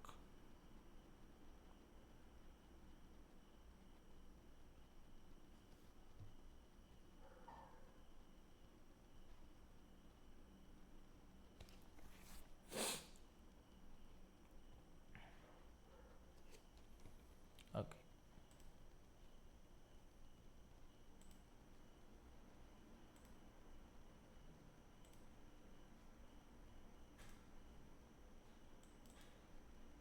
ഇത് 2024 കണ്ടോ, വാർഷിക പദ്ധതിയാണ്, LP ലെവലിലുള്ള വാർഷിക പദ്ധതിയാണ് കേട്ടോ, ഈ വർഷത്തെയാണിത്. ഇതിൽ നമുക്ക് നോക്കുമ്പോൾ ഇപ്പോൾ നമ്മൾ കണ്ടത് തന്നെ കണ്ടോ, അതായത് ഒരു വിദ്യാലയത്തിലെ ഒരു വിഷയം കൈകാര്യം ചെയ്യുന്ന അധ്യാപകർ കൂട്ടായി ചർച്ച ചെയ്തോ പല വിഷയങ്ങളിലെ അധ്യാപകർ ചേർന്നോ തയ്യാറാക്കേണ്ടതാണ് ഈ പറഞ്ഞ വാർഷികാസൂത്രണം. ഈ വാർഷികാസൂത്രണം ഇവിടെ എടുത്തിരിക്കുന്നത്, അതായത് കേരളത്തിലുള്ള എല്ലാ സ്കൂളുകളിലും ഈ പറയുന്ന കാര്യങ്ങൾ എന്ത് ചെയ്യണം, ഒരേപോലെ പോകണം. പിന്നെ മറ്റൊരു പേരാണ് സ്കീം ഓഫ് വർക്ക് എന്ന് പറയുന്നത് കേട്ടോ. ഇപ്പോൾ കണ്ടോ, അതായത് 1ാം ക്ലാസ്സിൽ നമുക്ക് 4ാം ക്ലാസ്സൊക്കെ എടുത്ത് നോക്കാം, അത് കൂടുതൽ നമുക്ക് മനസ്സിലാവുന്നു, പുതിയ പാഠഭാഗം മാറിയതല്ലേ. ഓക്കെ, ഇപ്പം നമ്മളിപ്പം 4ാം ക്ലാസ്സിലെ ഉണ്ടോ ഇംഗ്ലീഷ് എടുക്കുവാണെങ്കിൽ ജൂൺ മാസത്തിൽ 1ാമത്തെ യൂണിറ്റായിട്ടുള്ള ദി സീഡ് ഓഫ് ട്രൂത്ത് എന്ന് പറഞ്ഞ പാഠം പഠിപ്പിച്ച് തീർക്കണം. ജൂലൈ മാസത്തിൽ 1ാമത്തെ യൂണിറ്റിൻ്റെ ബാക്കി കണ്ടോ, സീഡ് ഓഫ് ട്രൂത്തിൻ്റെ ബാക്കിയും പേപ്പർ ബോട്ടിൻ്റെ പകുതിയും പഠിപ്പിക്കണം. ഓഗസ്റ്റ് ആകുമ്പം പേപ്പർ ബോട്ട് തീർക്കണം. അതിനുശേഷം ആര് വരും, ഫസ്റ്റ് ടൈം ഇവാലുവേഷൻ വരും. അപ്പോൾ ഓർത്തിരിക്കണം, 1ാം പാദവാർഷിക പരീക്ഷയ്ക്ക് മുമ്പ് നമ്മൾ എത്ര പാഠം തീർക്കണം, 1, 2 യൂണിറ്റ് തീർക്കണം. അപ്പോൾ ഇത് യൂണിറ്റ് പ്ലാൻ ആയിട്ട് പോകുന്നതുകൊണ്ട് തന്നെ കേരളത്തിലുള്ള എല്ലാ അധ്യാപകർക്കും എന്ത് കിട്ടും, കോമൺ ആയിട്ട് ഒരു ടോപ്പിക്ക് കിട്ടും. ഇത്രയുമാണ് തീർക്കേണ്ടത്, പോർഷൻ ഇത്രയും കവർ ചെയ്യണമെന്ന് മനസ്സിലാവും. ഇനി സെപ്റ്റംബർ ആകുമ്പോൾ യൂണിറ്റ് 3 ലാംഗ്വേജ് ഓഫ് ബേർഡ്സും, ഒക്ടോബറിൽ യൂണിറ്റ് 3 ലാംഗ്വേജ് ഓഫ് ബേർഡ്സിൻ്റെ ബാക്കിയും, അതുപോലെ തന്നെ നവംബറിലേക്ക് വരുമ്പോൾ ദി ലോസ്റ്റ് ചൈൽഡും, ഡിസംബർ വരുമ്പോൾ ലോസ്റ്റ് ചൈൽഡ് ബാക്കിയും തീർക്കണം. അവിടെ നമുക്ക് 2ാം പാദവാർഷിക പരീക്ഷ വരും. അപ്പോൾ ഉണ്ടോ, 2ാം പാദവാർഷിക പരീക്ഷിക്കേണ്ട ടോപ്പിക്കാണ് 3, 4. ഇനിയും ജനുവരിയിലേക്ക് വരുമ്പോൾ the Elsa and the shoe maker എന്ന പാഠം പഠിപ്പിക്കണം. ഫെബ്രുവരിയിലും അതിൻ്റെ ബാക്കി നമ്മൾ കണ്ടിന്യൂ ചെയ്യണം. മാർച്ചിൽ ആനുവൽ എക്സാം വരും, അവിടെ നമുക്ക് ഈ പാഠങ്ങളായിരിക്കും തീർക്കണം കേട്ടോ. അപ്പോൾ അങ്ങനെ ഒരു ബേസിക് ഫോർമാറ്റ് എല്ലാവർക്കും ഒരുപോലെ കിട്ടും. അതിന് പറയുന്ന പേരാണ് എന്തെന്ന് പറയുന്നത്, നമ്മുടെ യൂണിറ്റ് ആസൂത്രണം അല്ലെങ്കിൽ നമ്മുടെ വാർഷിക ആസൂത്രണം എന്ന് പറയുന്നത്. ഇപ്പം മാത്സ് നോക്കുവാണെങ്കിലും കണ്ടോ, ജൂൺ മാസത്തിൽ 4 അക്ക സംഖ്യകൾക്കുള്ള ഒപ്പം എന്ന് പറഞ്ഞാൽ പാഠഭാഗം തീർക്കണം. അതിന് കണ്ടോ 27 പീരീഡ് കൊണ്ട് വേണം എടുത്തു തീർക്കാൻ. ജൂലൈയിൽ സമയചക്രം 22 പീരീഡ് കൊണ്ട് തീർക്കണം. 1000 ചേരുമ്പോൾ എന്നത് 6 ക്ലാസ് കൊണ്ട് തീർത്താൽ മതി. അതിനുശേഷം നമ്മുടെ ഓഗസ്റ്റ് വരുമ്പോൾ 1000 ചേരുമ്പോൾ 12 ക്ലാസ് കൊണ്ട് തീർക്കണം. സെപ്റ്റംബറിൽ 1000 ചേരുമ്പോൾ 5 ക്ലാസ് കൊണ്ട് തീർക്കണം. കൂടുതലും കുറവെന്ന് പാഠഭാഗം 17 ക്ലാസ് കൊണ്ട് തീർക്കണം കണ്ടോ. അപ്പോൾ ഇങ്ങനെ കേരളത്തിൽ ഉള്ള എല്ലാ സ്കൂളുകളിലെയും 4ാം ക്ലാസ്സിലെ ഗണിതം എത്ര വരെ തീർക്കണമെന്നൊരു ഐഡിയ ഇത് കാക്കുമ്പോൾ കിട്ടും കേട്ടോ. അങ്ങനെയാണ് ഈ പറഞ്ഞ വാർഷിക ആസൂത്രണം തയ്യാറാക്കുന്നത്. എല്ലാവരും കൂടി കൂടിയിരുന്ന് തയ്യാറാക്കുന്നതാണ് ഈ പറഞ്ഞ വാർഷിക ആസൂത്രണം കേട്ടോ. ഇപ്പോൾ 1ാം ക്ലാസ്സിലൊക്കെ പാഠഭാഗം മാറി ഇല്ലേ. അപ്പോൾ കണ്ടോ, ജൂൺ മാസത്തിൽ പറവകൾ പാടി എന്ന് പറഞ്ഞ പാഠം തീർക്കണം. ജൂലൈയിൽ പൂവ് ചിരിച്ചു ആർപ്പോ ഹീറോ. ഓഗസ്റ്റിൽ ആർപ്പോ ഹീറോ പിറന്നാൾ സമ്മാനം മണ്ണിലും മരത്തിലും ഉണ്ടോ. സെപ്റ്റംബറിലേക്ക് വരുമ്പോൾ ഈ മണ്ണിലും മരത്തിലും കുറച്ച് മതി, അതിൻ്റെ ബാക്കി കൂടി ഇവിടെ തീർക്കണം കണ്ടോ. അങ്ങനെ മാർച്ച് ആകുമ്പം ഈ പാഠഭാഗങ്ങളെല്ലാം നമ്മൾ തീർക്കും. അതിനെയാണ് യൂണിറ്റ് പ്ലാൻ എന്ന് പറയുന്നത്. നമ്മൾ വാർഷികത്തിൽ ആസൂത്രണം ചെയ്ത് നമ്മൾ തയ്യാറാക്കുന്ന പ്ലാനാണ് ഇത്. അപ്പോൾ ഇവിടെ നോക്കുമ്പോൾ നമുക്ക് മനസ്സിലാവും എത്ര ഭാഗം വരെ ഓരോ പരീക്ഷയ്ക്ക് മുമ്പ് നമ്മൾ തീർക്കണമെന്ന് നമുക്കിത് കണ്ടപാടെ മനസ്സിലാവും കേട്ടോ. അതിൻ്റെ തൊട്ടിപ്പുറം എത്ര മണിക്കൂർ കൊണ്ടാണ് തീർക്കണം എന്ന് കാണും കേട്ടോ. 10 മണിക്കൂർ കൊണ്ടാണ് ഈ പറയുന്ന പ്രവർത്തനങ്ങളൊക്കെ നമ്മൾ ചെയ്യേണ്ടത് കണ്ടോ. ഇപ്പം ഇംഗ്ലീഷ് ആണെങ്കിൽ 2ാം ക്ലാസ്സിൽ ജൂൺ, ജൂലൈ, ഓഗസ്റ്റ് വരെ നമുക്ക് 3 യൂണിറ്റ് പഠിപ്പിച്ച് തീർക്കാനുണ്ട്. അതുപോലെ തന്നെ സെപ്റ്റംബർ, ഒക്ടോബർ, നവംബർ, ഡിസംബർ നമുക്ക് അടുത്ത 2 യൂണിറ്റ് പഠിപ്പിക്കാനുണ്ട്. ജനുവരി, ഫെബ്രുവരിയിൽ നമുക്ക് എന്താണ് 1 യൂണിറ്റ് പഠിപ്പിക്കാനുള്ളൂ, യൂണിറ്റ് 6 മാത്രമേ. അപ്പോൾ ഇങ്ങനെ നമ്മൾ ഓൾ ലെവലിൽ നമ്മൾ തയ്യാറാക്കി വെക്കുന്നതാണ് ഇയർ പ്ലാൻ എന്ന് പറയുന്നത് കേട്ടോ. ഒരാണ്ടിലേക്കുള്ള പാഠഭാഗങ്ങളുടെ സമഗ്രമായിട്ട് നമ്മൾ ആസൂത്രണം ചെയ്യുന്നതാണ് നമ്മുടെ എന്താന്ന് പറയുന്നത് നമ്മുടെ വാർഷിക ആസൂത്രണം അഥവാ യൂണിറ്റ് പ്ലാൻ എന്ന് പറയുന്നത്. ഇനി ഓരോ യൂണിറ്റ് പ്ലാനെ നമ്മൾ സെപ്പറേറ്റ് തിരിക്കും. അതിനാണ് നമ്മൾ ടീച്ചിങ് മാനുവൽ എന്ന് പറയുന്നത്. നമ്മൾ ഓൾറെഡി കണ്ടിട്ടുള്ളതാണ്, എന്നാലും എടുത്ത് കാണിച്ചു തരാം ടീച്ചിങ് മാനുവൽ എന്താണെന്ന്. ഒക്കെ നമ്മുടെ ഹാൻഡ് ബുക്കിൻ്റെ അകത്ത് കാണുമല്ലോ. യെസ്, ഇപ്പം നമ്മുടെ 5ാം ക്ലാസ്സിൽ ഏതെങ്കിലും എടുക്കാം. 5ാം ക്ലാസ്സിൽ ടെക്സ്റ്റ് മാറിയില്ലേ? യെസ്, 6 എടുക്കാം. ഓക്കെ, മലയാളത്തിലെ ഉണ്ടോ ടീച്ചർ ടെക്സ്റ്റ് എടുക്കുവാണെങ്കിൽ ഇതിൻ്റെ അകത്ത് ഓരോന്നിൻ്റെ അകത്ത് എത്ര പഠനനേട്ടം ഉണ്ടെന്നൊക്കെ മലയാളത്തിൽ വളരെ വ്യക്തമായിട്ട് എഴുതി വെച്ചിട്ടുണ്ട് കേട്ടോ. കാണിച്ചു തരാം. ഇപ്പോൾ 1ാമത്തെ ഉണ്ടോ തിരിച്ചിട്ട് നോക്കിയാൽ നമുക്ക് മനസ്സിലാവും. ഓക്കെ ഉണ്ടോ, 1ാമത്തെ യൂണിറ്റ് നമ്മൾ തീർക്കേണ്ടത് 24 മണിക്കൂർ കൊണ്ടാണ് ഈ ഒരു പീരീഡ് കൊണ്ട് തീർക്കേണ്ടത്. 1ാമത്തെ യൂണിറ്റിൽ കുട്ടികൾ നേടേണ്ട പഠനനേട്ടങ്ങളാണ്. 1 ആശയം, താളം, ഭാവം എന്നിവ തിരിച്ചറിഞ്ഞ് കവിത ഈണത്തിൽ ചൊല്ലുന്നു. അതിലുള്ള പാഠഭാഗമാണ് ഒരു ചിത്രം എന്ന് പറഞ്ഞ പാഠഭാഗം. അതിൽ കിട്ടേണ്ട ആശയങ്ങളും ധാരണ എന്തൊക്കെയാണ് കണ്ടോ. മലയാള കവിതയിൽ വാഗ്മയ ചിത്രങ്ങൾക്ക് മികച്ച മാതൃകകളുണ്ട്. പിന്നെ മനസ്സിൽ ചില ചിത്രങ്ങൾ രൂപീകരിക്കാൻ വർണ്ണനകൾ സഹായിക്കുന്നു. ഇപ്പോൾ നമ്മൾ പറയുകയാണ് നിങ്ങളൊരു പൂവിനെ ഓർക്കണം. ആ പൂവിന് ചുമന്ന നിറമായിരിക്കണം, അതിൽ 2 ഇല കാണണം, അതൊരു ചെടിയിലായിരിക്കണം അറ്റാച്ച് ചെയ്തിരിക്കുന്നത്. അപ്പോൾ നമുക്ക് മനസ്സിലാവില്ലേ, റോസപ്പൂവിനെയാണ് ഉദ്ദേശിക്കുന്നത്. അപ്പോൾ അങ്ങനെയുള്ള ചിത്രങ്ങൾ രൂപപ്പെടുത്താനായിട്ടുള്ള വർണ്ണനകൾ നമ്മൾ കൊടുക്കുമ്പോൾ സഹായിക്കുന്നുണ്ട്. പിന്നെ സവിശേഷമായ പ്രയോഗങ്ങൾ കവിതയെ കൂടുതൽ ആസ്വാദികരമാക്കുന്നു. നമ്മൾ പഠിച്ച ഏസ്തെറ്റിക്കും ഫാറ്റിക്കും ഫംഗ്ഷൻ കേട്ടോ, അത് ഉദ്ദേശിക്കുന്നവിടെ. പിന്നെ അക്ഷരങ്ങളുടെ ആവർത്തനം കവിതയ്ക്ക് താളഭംഗി നൽകുന്നു. അതായത് നമ്മൾ പറയത്തില്ലേ, നമ്മുടെ ഈ ഒരേപോലെ നമ്മളിങ്ങനെ ആവർത്തിച്ച് കവിതകൾ പോകുന്നത്, അതിനൊരു താളം കിട്ടും. അതിലുള്ള പ്രധാന പ്രവർത്തനങ്ങളൊന്ന് ചിത്രരചന, പിന്നെ കാവ്യാലാപനം, വർണ്ണ തയ്യാറാക്കണം, കഥ പറയണം. കണ്ടോ, അവിടെയുള്ള പഠന തെളിവുകൾ കുട്ടികളത് എങ്ങനെ ചെയ്യുന്നു എന്ന് നമുക്ക് മനസ്സിലാക്കേണ്ടതാണ്. അവരെ കൊണ്ടത് പറയിക്കാം, അവരെ കൊണ്ടത് പാടിക്കാം, ഒരു വിശകലനക്കുറിപ്പ് എഴുതിക്കാം. കണ്ടോ, ഇതൊക്കെയാണെങ്കിൽ അവിടെ നമുക്ക് പഠന തെളിവുകളെ ഇനി ഞാൻ എങ്ങനെ വിലയിരുത്തണം. കണ്ടോ, ചർച്ചയിലെ പങ്കാളിത്തം, അഭിപ്രായങ്ങളുടെ യുക്തിയും ഉപയോഗിക്കുന്ന ഭാഷകളും, അവരത് കിട്ടിയോ ഇല്ലയോ നമുക്കത് മനസ്സിലാക്കുന്നത്. ഇങ്ങനെ ഓരോ യൂണിറ്റിനെയും പറ്റി നമ്മൾ ചെറുതാക്കി വരുന്നതാണ് യൂണിറ്റ് പ്ലാൻ എന്ന് പറയുന്നത്. എല്ലാത്തിനകത്തും നമ്മുടെ യൂണിറ്റ് പ്ലാനുകൾ കൊടുത്തിട്ടുണ്ട്. നമ്മളെ സഹായിക്കുന്ന ഒരെണ്ണമാണ് ടീച്ചർ ടെക്സ്റ്റ് കേട്ടോ. ടീച്ചർ ടെക്സ്റ്റ് വായിച്ച് നോക്കിയാൽ നമുക്ക് ഏകദേശം ഐഡിയാസൊക്കെ കിട്ടും, എങ്ങനെയാണ് ഒരു യൂണിറ്റ് പ്ലാൻ തയ്യാറാക്കേണ്ടതെന്നൊക്കെ പറഞ്ഞൊരു ഐഡിയ നമുക്ക് കിട്ടുന്നതായിരിക്കും കേട്ടോ. അപ്പം ഇങ്ങനെ ഓരോ യൂണിറ്റിനെയും പറ്റിയുള്ള എല്ലാ കാര്യങ്ങളും നമുക്ക് തയ്യാറാക്കിക്കൊണ്ട് ചെല്ലുന്നതാണ് ഒരു ക്ലാസ് മുറി ഏറ്റവും ഫലപ്രദമായിട്ട് നമുക്ക് എന്ത് ചെയ്യാൻ പറ്റുന്നത്, ഉപയോഗിക്കാനായിട്ട് പറ്റുന്നത് കേട്ടോ. ഇപ്പോൾ ഇത് പക്ഷികളുടെ കൗതുകലോകം എന്ന് പറഞ്ഞതിനെ പറ്റി ടീച്ചിങ് മാനിൽ എഴുതിയതാണ് ഈ കിടക്കുന്നത് കണ്ടോ. അവിടെ വേണ്ട സവിശേഷതകളും കാര്യങ്ങളും എല്ലാം തന്നെ ഇവിടെ വളരെ വ്യക്തമായിട്ട് എഴുതി കൊടുത്തിട്ടുണ്ട്. അതാണ് ഈ സംഭവം. ഇനി ഇതിനെല്ലാം നമ്മൾ ആദ്യം എഴുതുന്നത് പെഡഗോഗിക് അനാലിസിസ്, അവിടുന്ന് നമ്മൾ ടീച്ചിങ് മാനുവൽ യൂണിറ്റ് പ്ലാനാക്കി മാറ്റും.